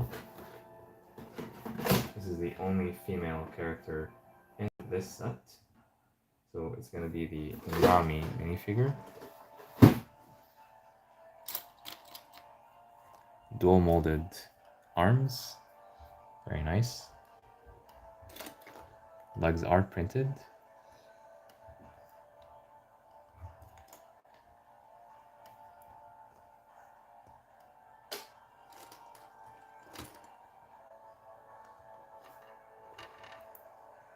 And 2 facial expressions. I feel like we've seen these before. Maybe not with this particular color of hair for the eyebrows, but it looks very similar to what we have already seen from other licensed themes. The hair in orange is nice. So a nice minifigure, although I really wish they did side printing or dual molding here. That would have made her look so much better. They did dual molding for Luffy. I really wish they printed this on the side. That would have really elevated this minifigure. They did the dual molding for. Anyways, so this is our final minifigure of the set.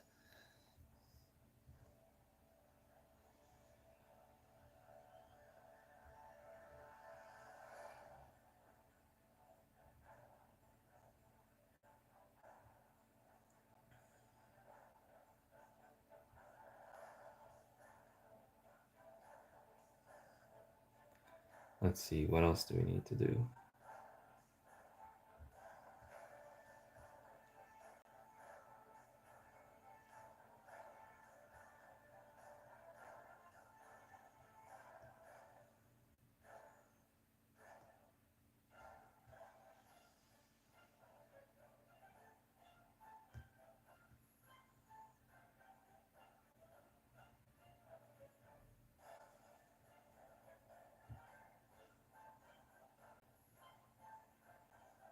I'm going to build a whole assembly. I'm going to attach it to the rear of the ship right here.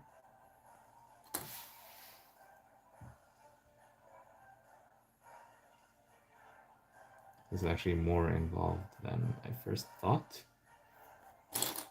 but also it's to be done at the very end.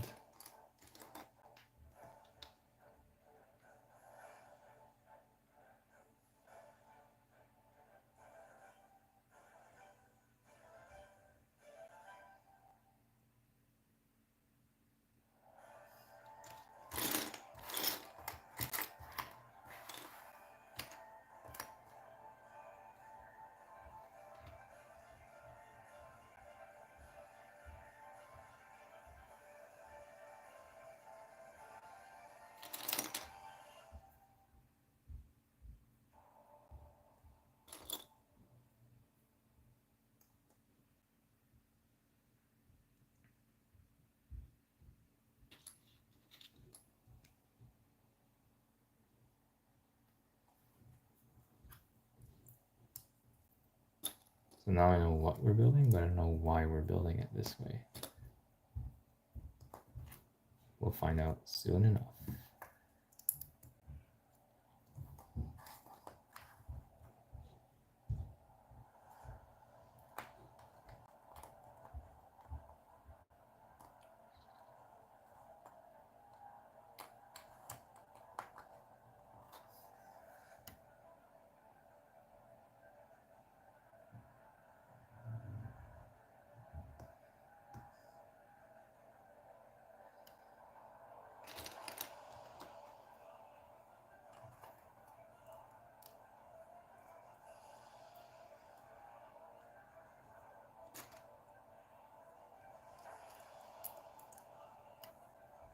I wonder what the LEGO designers were thinking when they did this.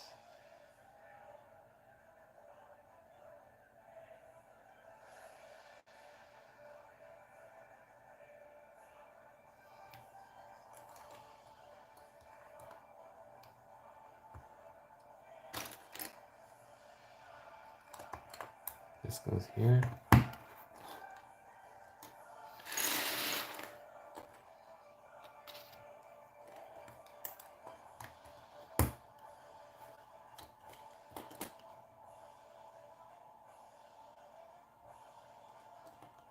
So we're locking these pieces in place,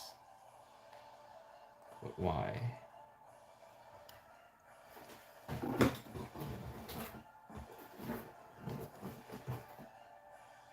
Oh, I see it now. I see. It's visible on the back of the box. Basically, we're building this thing right here. So it's gonna hinge open. That's why the two parts are done completely separately. Okay, did not pay attention to that before. Okay. All right, now it makes a lot more sense.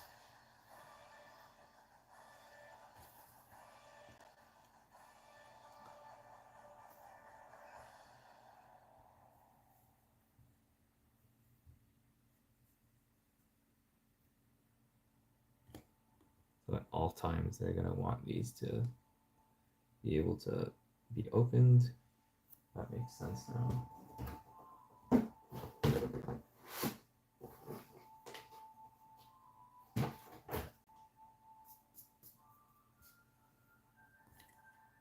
We have to attach those 1x2 pieces here.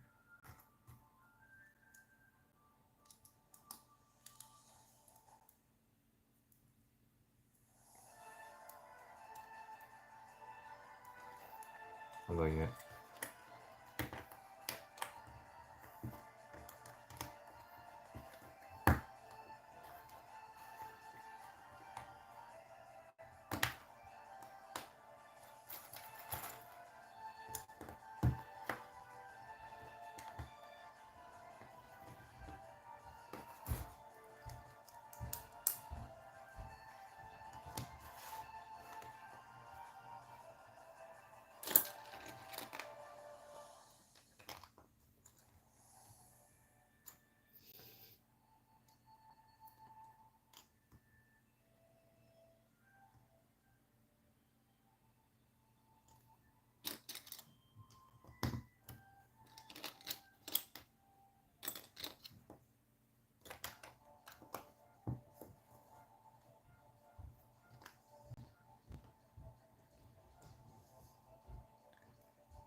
It looks like this goes right here, such that its length is the same as for this piece right here. Yep.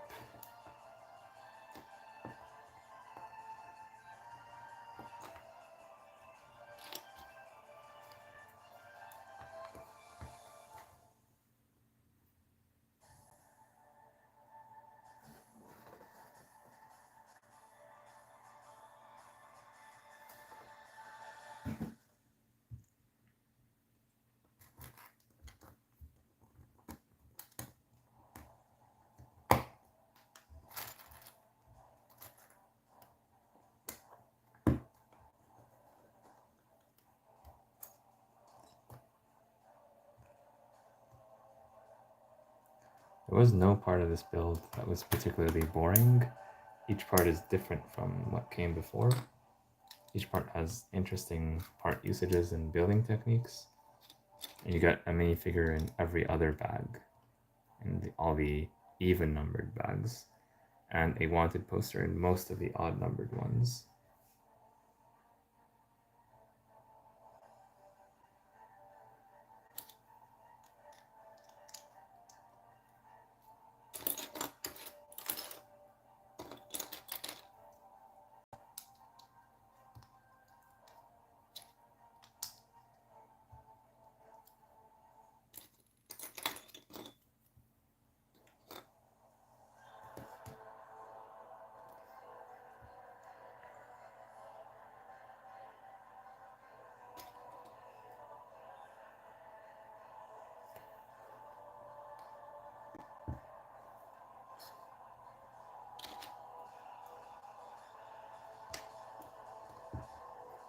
And these go here, such that we can open this later. So we gotta make sure not to attach this to this directly, because that will make it fixed in place, which we don't want. So this is the general pattern we want to follow. Yeah, I'm liking this build more and more.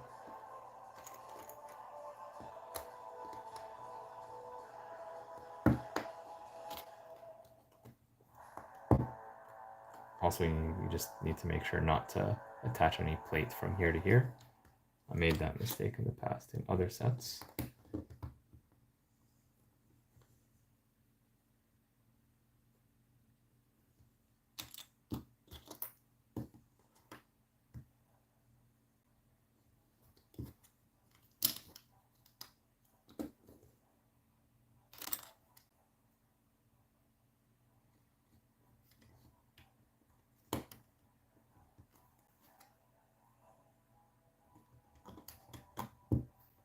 With these double hinges, it's going to become more sturdy and have a bit more friction.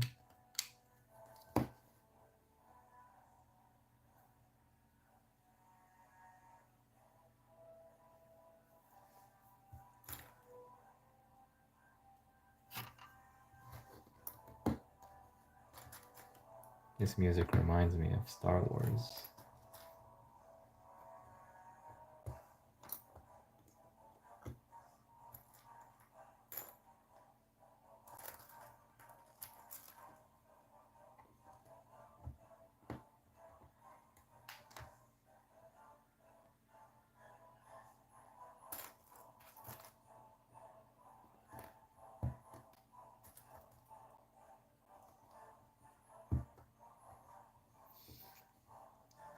I suppose before we keep building up here, let's add some of the accessories. I'll show them to you before attaching them. And if you're very familiar with the show, you've seen more episodes than I have, you can let us know in the chat or the comments what these are. This is like a bottle with a gold cap, dark red, transparent red, not dark red, but it is dark-ish in color. So it's a bottle of some sort. Maybe contains, I don't know what it contains, but it's some sort of liquid, I'm pretty sure. And this thing, the lime green or transparent bright green. This looks like an evil potion, and it has like a gem on top to close it. That's definitely interesting. By the way, you can open these to look at these better later on.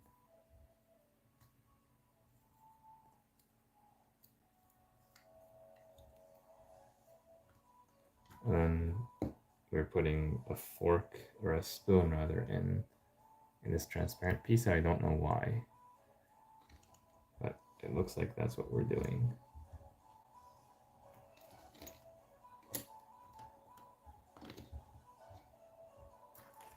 Another bucket.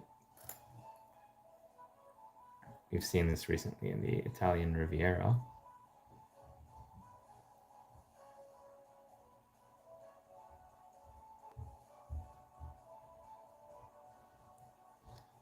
The handle does not always attach easily. There we go.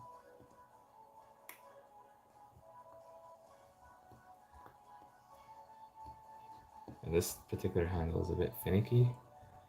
And then just a generic bag. This can be held on by a minifigure or attached using this anti-stud.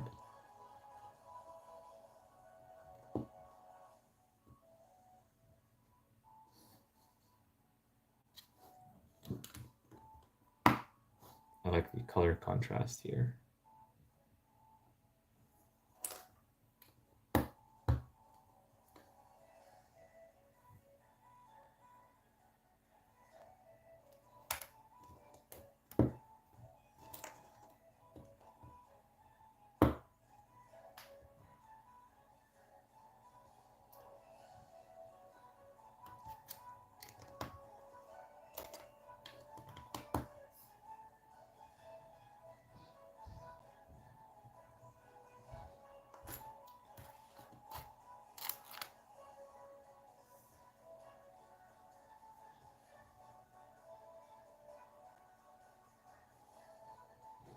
Use the wrong piece. This piece should have been used down there.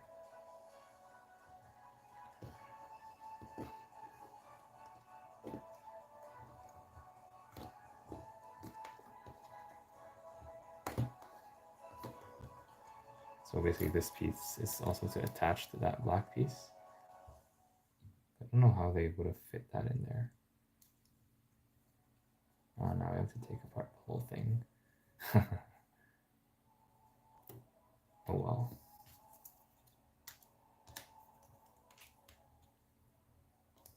Maybe I can sneak it in. Nah.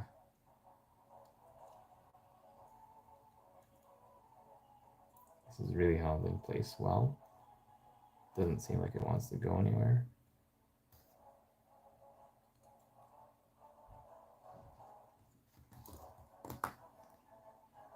I think full disassembly is the only solution here. Full disassembly or something close to that.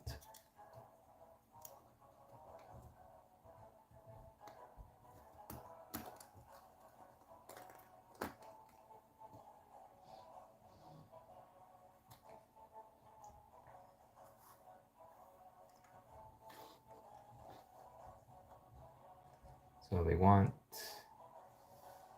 the bracket piece. Where did I even put that?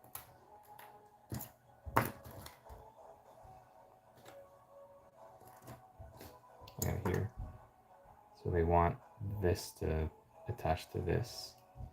I can't attach it here because I need to fill out the space in the... It's supposed to go in here, but I need to attach the other stuff first.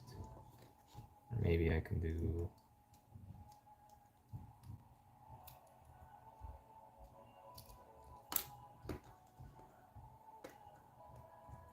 How do they do that?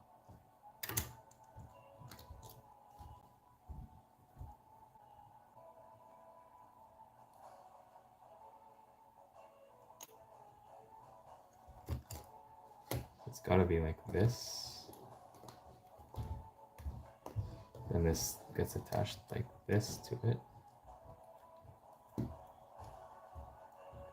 And then the stuff gets attached from the bottom to lock it in place.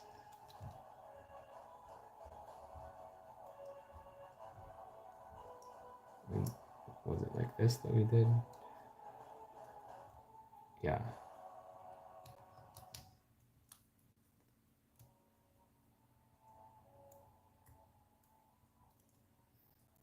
Okay.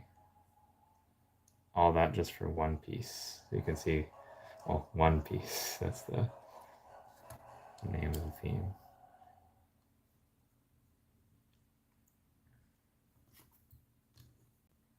So with the benefit of hindsight, you should be able to do the same thing here. I'll just rip off these components since they're easy to reattach.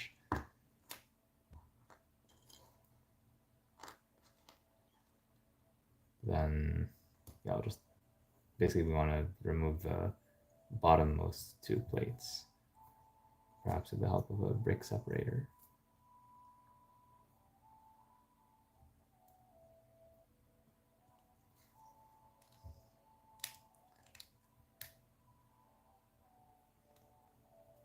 Yeah.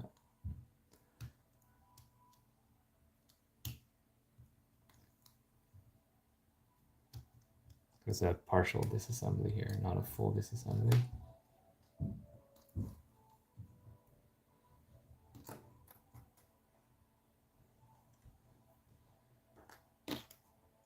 And this is the problematic piece that gets replaced with the bracket.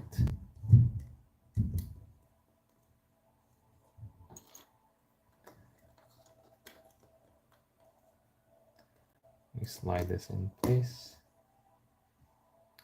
All right, now everything makes sense.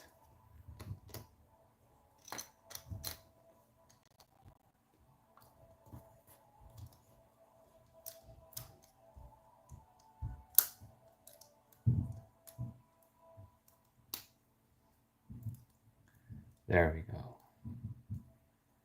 All right. Now it's more stable than ever.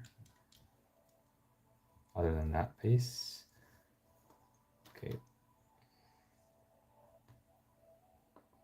Bring back all the stuff, including the spoon in the jar. Now I'm really curious to know what this means.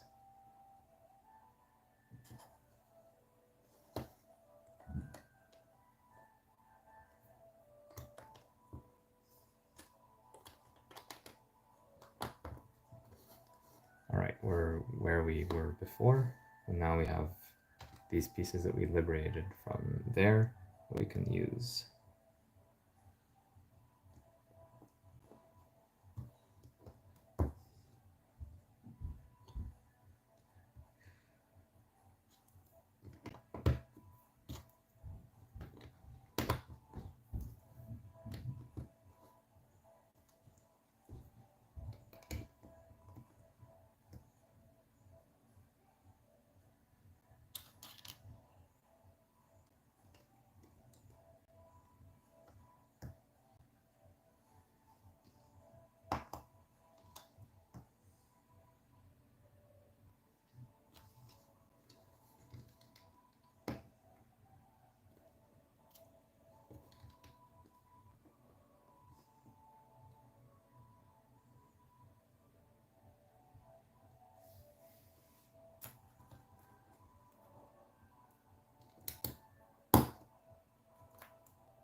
Oh, again, this thing keeps falling off.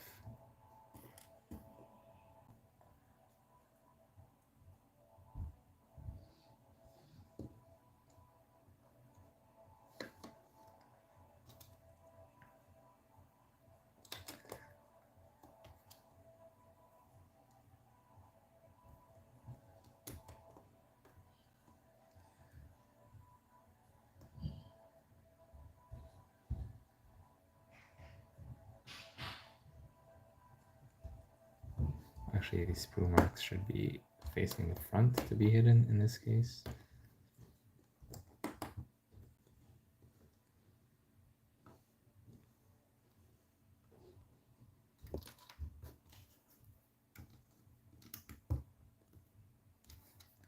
build the railings of the balcony. Very similar to what we did before.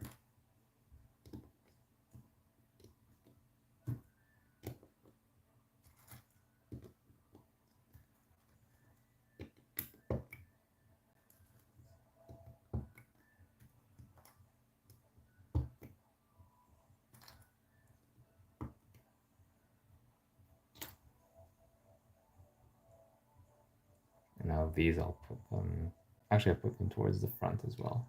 They will be hidden when the ship is all put together.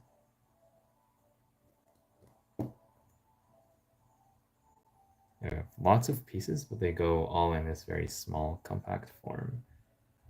It's fascinating, actually. Okay, now we can cover these up. Oh, this is not held well in place.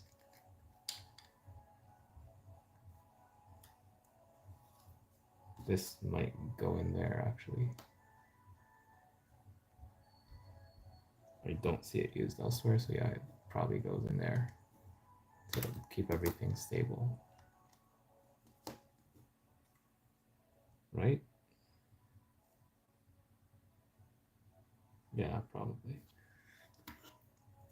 Luckily for this one, we don't need to do as much disassembly.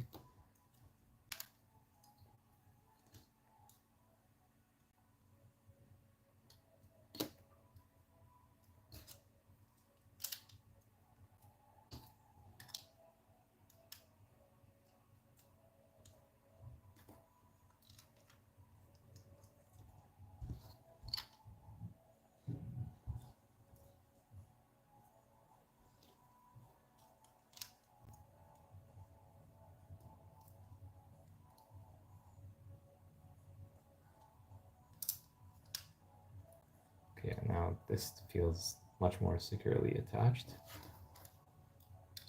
This will go here, and there's going to be something to hold this.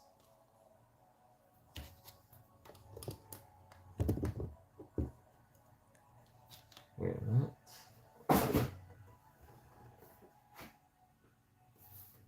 Another white piece.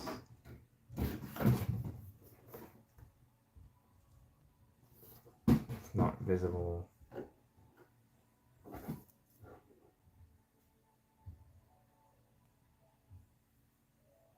Oh, wait.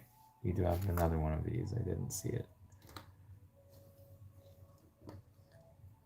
All right. There we go.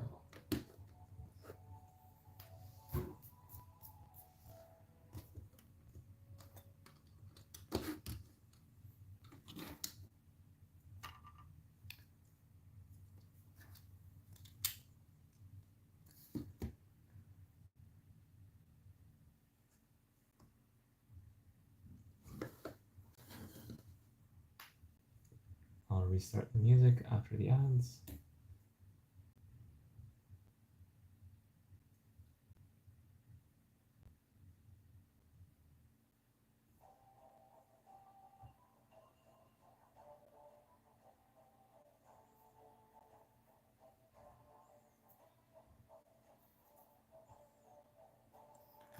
Bunch of these cones.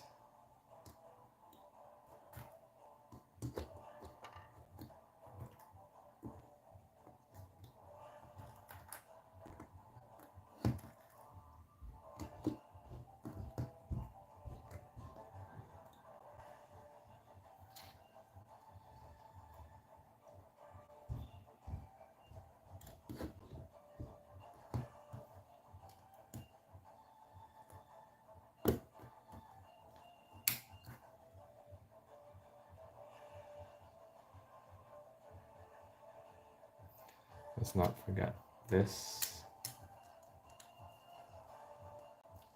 and this either.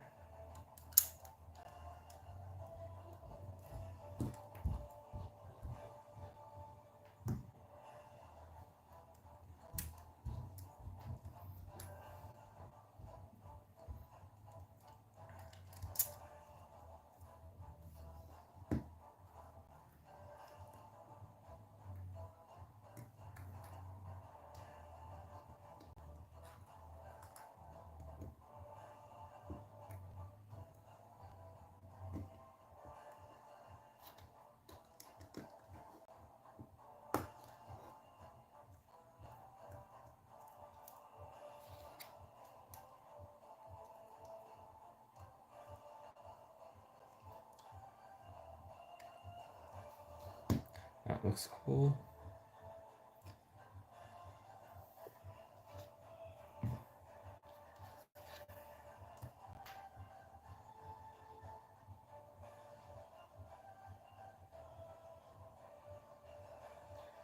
Now we're gonna use these pieces to build the tree. I still see this and this. These are used somewhere, probably. If I had to guess, it would be here at the back, although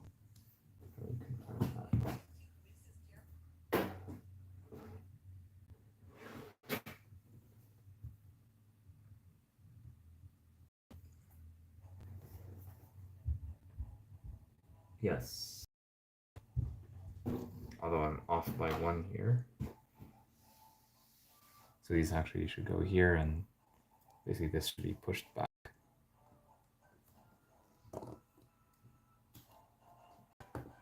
Like so.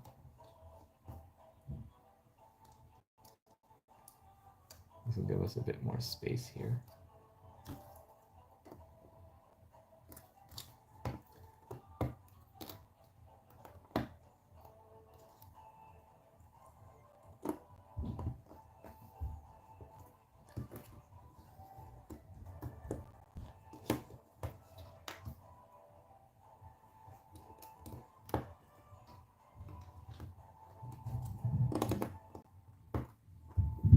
This will also make it look better from the back, because now it's flush. As for the trees,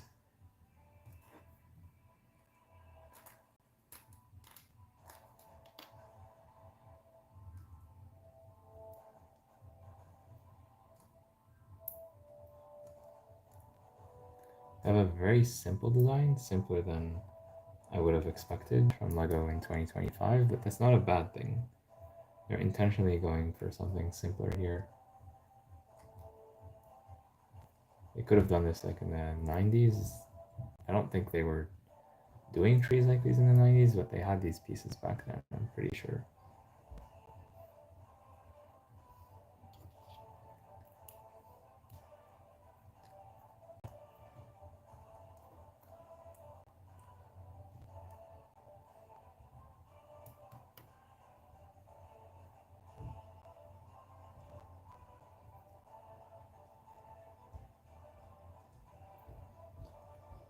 And this doesn't fit this way.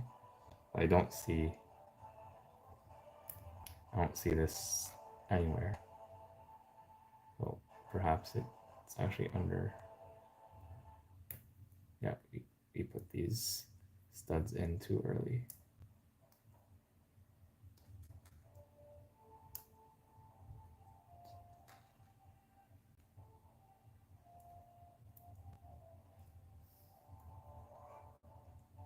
Does this fit?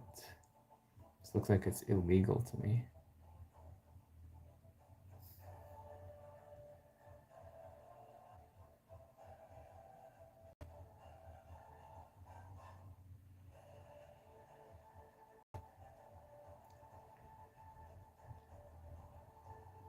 Oh, wait a minute.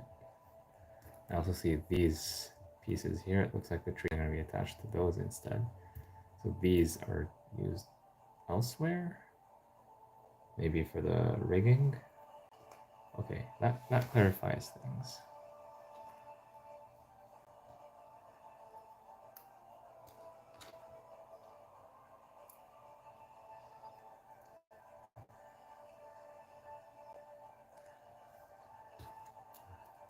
Okay.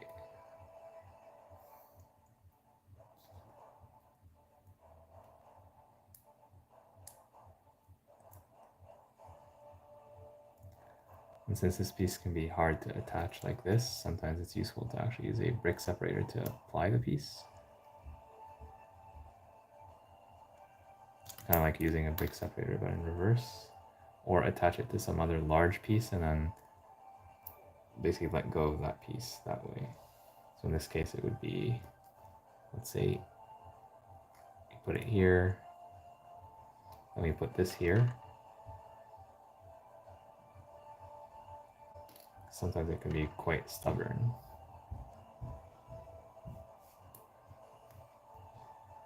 Or put it upside down on a surface. There we go.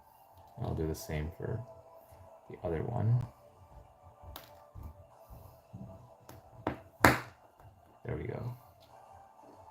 So let me build this whole thing upside down while I'm here.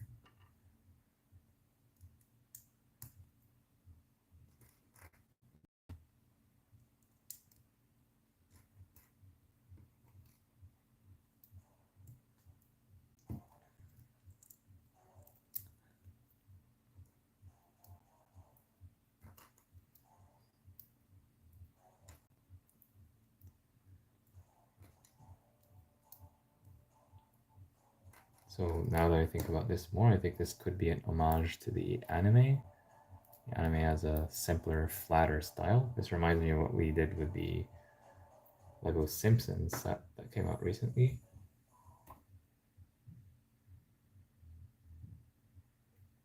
For the Krusty Burger set, we had like some very flat foliage on the side, and that was due to it being a cartoon, so we want to give it that cartoon feel. So that's one tree, and that's the other tree. We got attached here.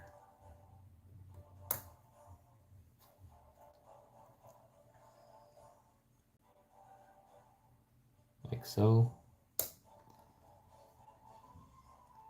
Now we're almost done with the build. We just need to figure out a few more things.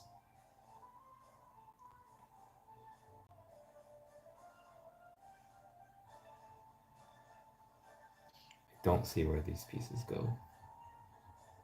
Just don't see it yet. But let's start putting stuff together, and maybe things will appear to us. As a reminder, I still held on to all these microphone similar like pieces. I'll be using them now to attach these sails. But first I'll just say what Bag 10 does. Bag 10 builds the rear part of the ship. So this is what it looks like from all the angles, and this is actually openable on hinges.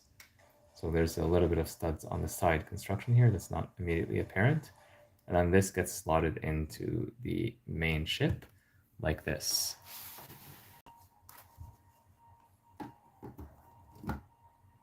And with that, we are almost done with the build. We just have these sails to attach.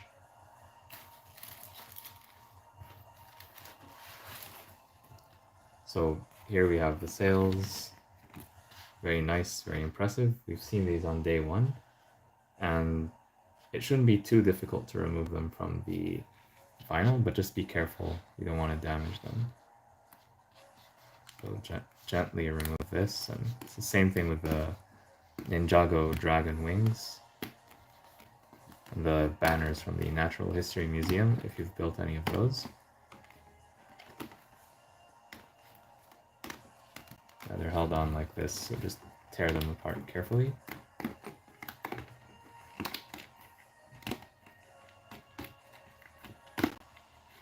That's a really nice design right there.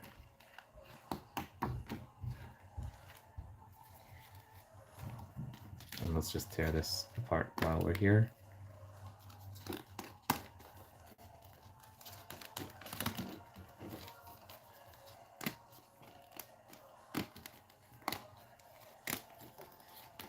And these are obviously exclusive to this set.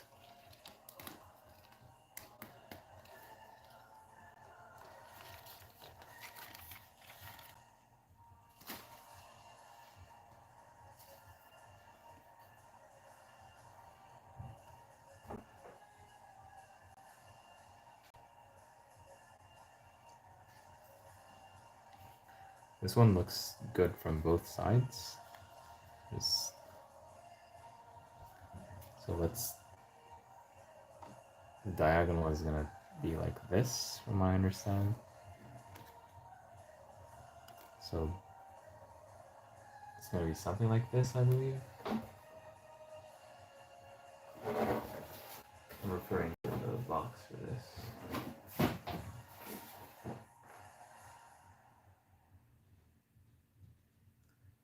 Actually, the stripes have to go up and down. So this has to go up and down. It's going to be something like this instead. And actually, this is like this. Oh yeah.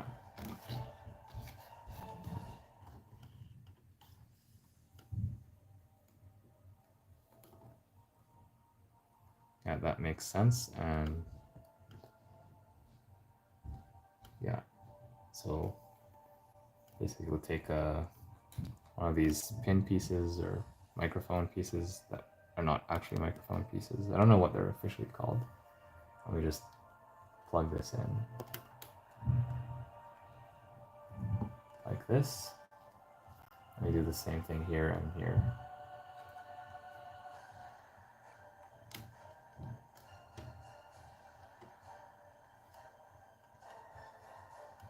It's a bit finicky.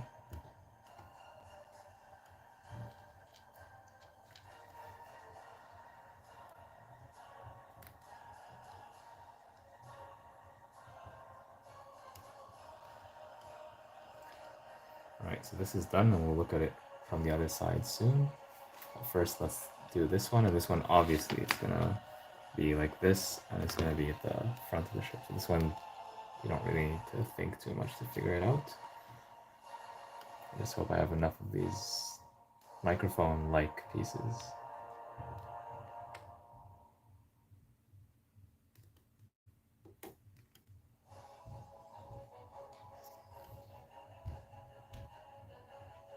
Yeah, this is nice.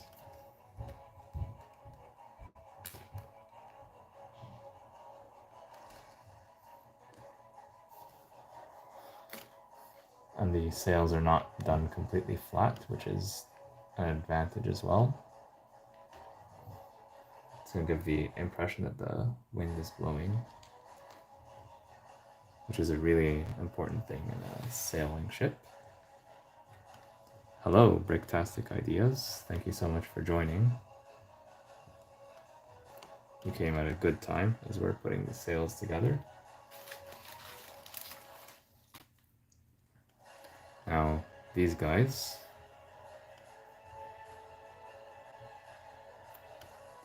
these are identical. They seem to be identical to me.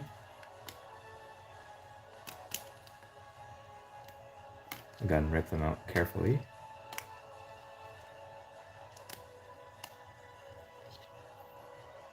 And these are going to go right here.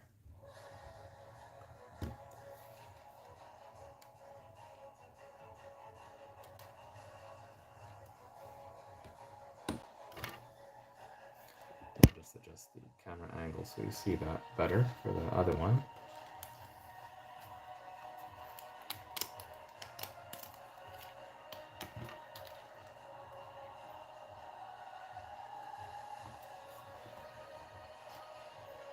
Hello everyone, thank you so much for joining the live stream, those of you who are new. We are now done with the Going Merry pirate ship. There it is. That's a wonderful build right there. I will do a long form video with a review of this set, but since you're here, let's do a quick look at it. So let's start with the minifigures and look at them one more time.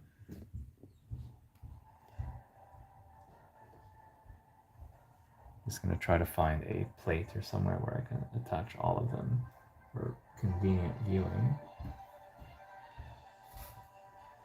I don't have a plate on hand, but I'll just use the ship itself.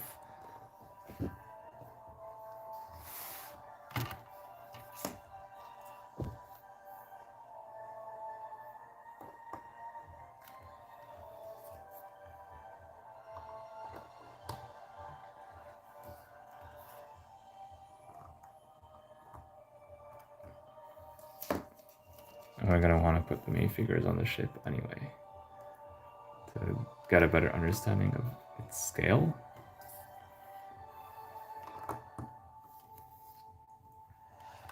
So obviously I have Monkey D. Luffy, very famous minifigure, very nice to finally get this guy.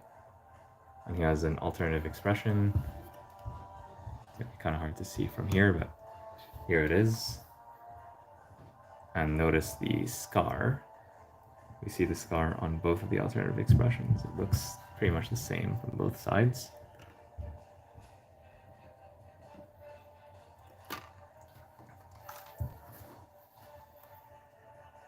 And we have a couple more minifigures right here. They both look to be very happy that the build is finally done. Actually just got undone because I knocked over one of those white pieces here, and that's probably not easy to fix. I have to disassemble. Anyway, I'll do that later, but you get the idea. And here we have Zoro. I like the sword, the new sword piece where it looks like he's actually biting it with his teeth. That's definitely deluxe. We also have this guy. To be honest, I don't know all the names very well. I've only watched one episode. This is Sanji. Yeah, so Zoro and Sanji right there. Top and Nami are over here on the left side. So yeah, both of these have unprinted legs, same legs actually, but the rest are printed, although I wish that these were dual molded. The arms are dual molded for this and this minifigure. Yeah, so now that we've taken a brief look at the figures, and again, I will show you them in 360 degrees when I have the minifigure station, when I do my full review, so stay tuned for that. We also have these wanted posters, so let's take a look at those. There's Buggy, Monkey D. Luffy twice, and Kuro. I don't know how valuable these are going to be in the marketplace, but they're interesting to get and they're printed well. So, but there could be duplicates. So if you buy this set, you might get 2 of the same or even 4 of the same. So important to keep that in mind. There is a bandana that can be used by any of the minifigures in addition to their regular hair pieces. There's a bunch of swords. So 3 black swords, 1 more of these white swords, and these other minifigure accessories. There's also a bunch of food and stuff in here that we saw earlier today, and that can be moved around and placed wherever you like in the build. But enough about all of that, let's look at the ship itself. So try to zoom out as much as I can within reason, and this is the Going Merry pirate ship. So it's quite sizable, not as large as the Endurance or the Titanic, obviously. Those are much more expensive sets, so that does make sense. But what you get here is good. There's a lot of weight here. You feel that you got your money's worth. There's a few stickers in the set, but they were not too bad, to be honest. And none of the bags felt boring. You're always doing something different, something new, something interesting from start to finish in this set, which I find fascinating, because a lot of the times Lego builds have like interesting parts and just boring parts, but here, because it's a ship, we have lots of angles, lots of curves, lots of studs on the side construction, and then the masts, the rigging, and the sails at the end. It's always interesting. So that's something that I really like. We have a nice building experience. So yeah, here's a look at the ship from all the angles. Yeah, the star eyes are right. That's definitely appropriate here. Yeah, I do like this. You kind of feel the wind going through, and actually for a sail ship, for a ship with sails, the wind actually goes this way to push the sails forward, unlike a motorized ship where the sails actually go the opposite way, if it had sails to begin with. Some boats do have both. Yeah, it definitely does look good. So one thing you got to be careful about is like if you lift the ship from here, be aware that this like gets pulled open, which is good for display and all, but just keep that in mind if you want to play with the ship. Like if you're pulling it from, gotta get this at just the right angle. Yeah, if you're pulling it from here, you're gonna pull this and not the whole ship. So that is important to keep in mind. I'll zoom out a bit more to show you the whole ship, the whole model. So there it is. Ignore the empty bags in the background. So yeah, that's quite a nice model right there. It's very tall. Might be one of the taller Lego builds that I've done. I'm not even kidding. This is taller than, I believe, a lot of the buildings that I have done. And I might be able to bring one of those. I'm actually curious to see what does this look like next to the Italian Riviera. Yeah, so that's definitely a very nice ship right there. Looks good from all the angles. Here's what it looks like from the top. You definitely have lots of space here to play with the minifigures. You could add a lot more minifigures here from One Piece and even generic minifigures, like from the Pirates theme. I think they would fit well with this pirate ship. So you could use this as a generic pirate ship, not related to the One Piece theme. I won't show you the ship from the bottom. It's very standard. You just have like the undersides of plates here. The boat will not float. It's multiple plates at the bottom, all in the same color of like this reddish brown. Yeah, there's no interest in seeing the bottom of the ship at this point. But yeah, it's there's nothing special in there. There's no mechanisms and there's no wheels. I know some Lego boats actually have wheels at the bottom so you can push them forward easily to play with them, and sometimes there's some play mechanism right there, but here there is no such thing. It's like half a display model. Like you could use this for display, or you could use this for play if you want to play around with the minifigures and like let them climb these things to get to the sails. So you could do all that. But I do think it's a lot more for display than for play, just coming at it from an adult perspective. But yeah, if you want to play with this, you can. Although, if you're really serious about playing with this, I would suggest adding like some small little wheels at the bottom just to make pushing it around a lot easier, or putting it on some kind of track or something just to make it more fun to play with it. If you're going to be moving it around, if you're just going to put it in one place and just have like you and maybe your friends or family, you're all playing with it, but it stays in the same place, and that's actually okay. So yeah, let me take a little bit to get the Italian Riviera set and bring that here. We'll see how the two look like side by side. Just one moment while I go get that, and hopefully I won't drop it on the way.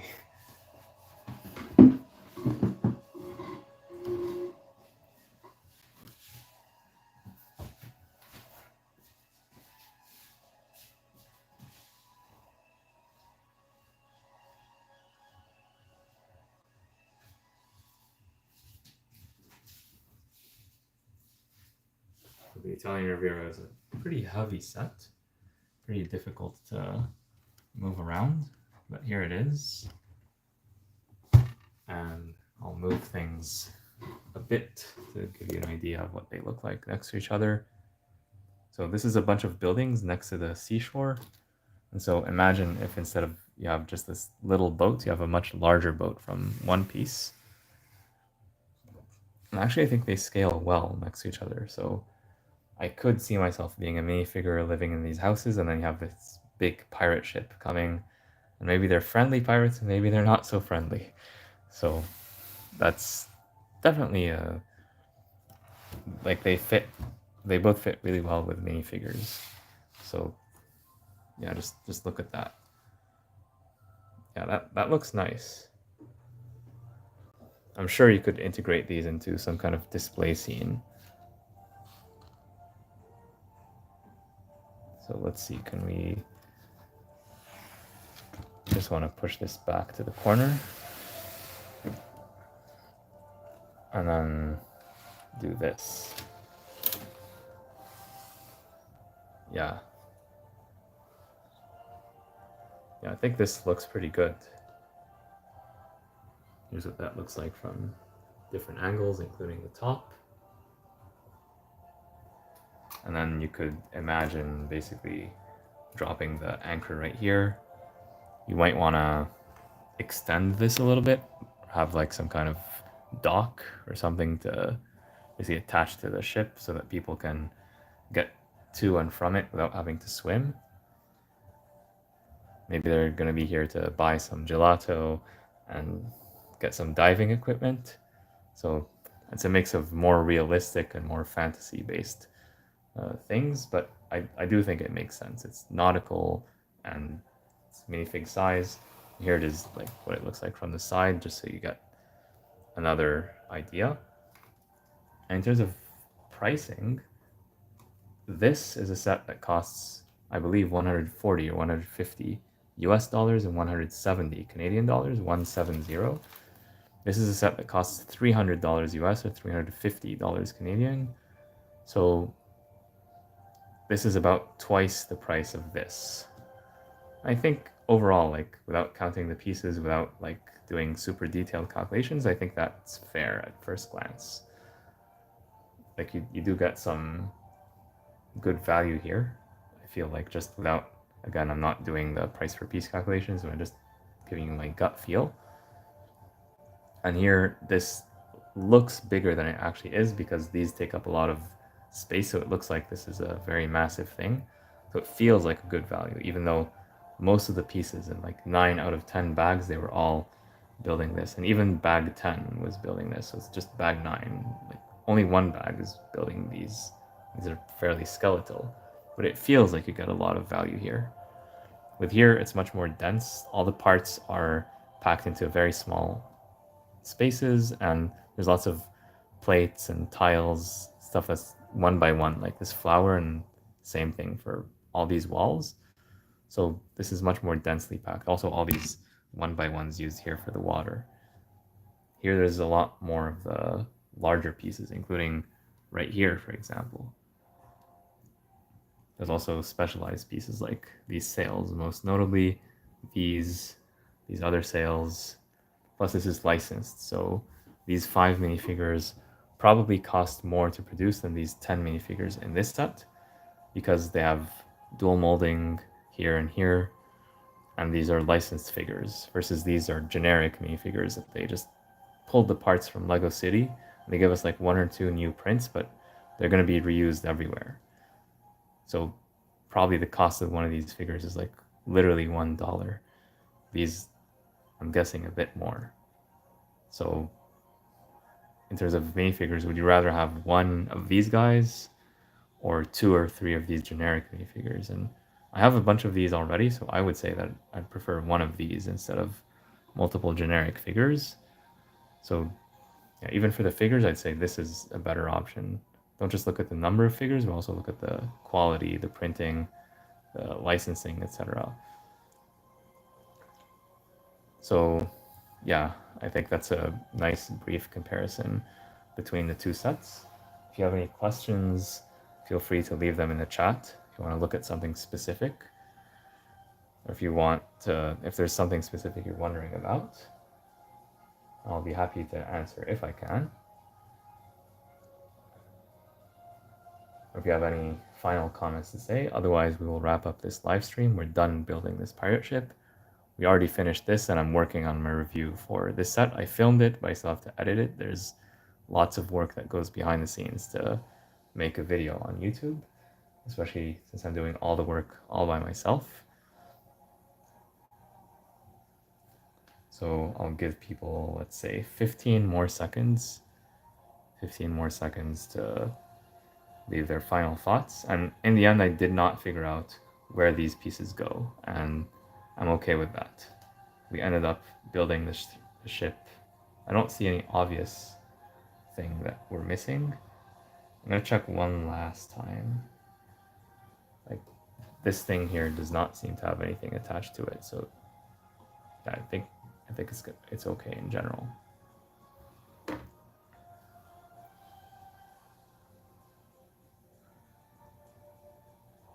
All right, so it looks like everyone said what they had to say.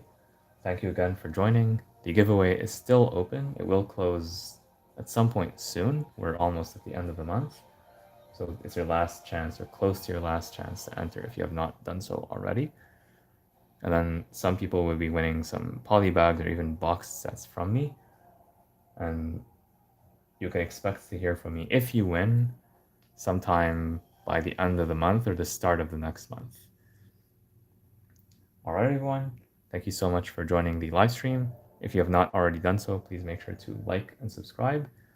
And I'll see you all in the next one. Bye for now.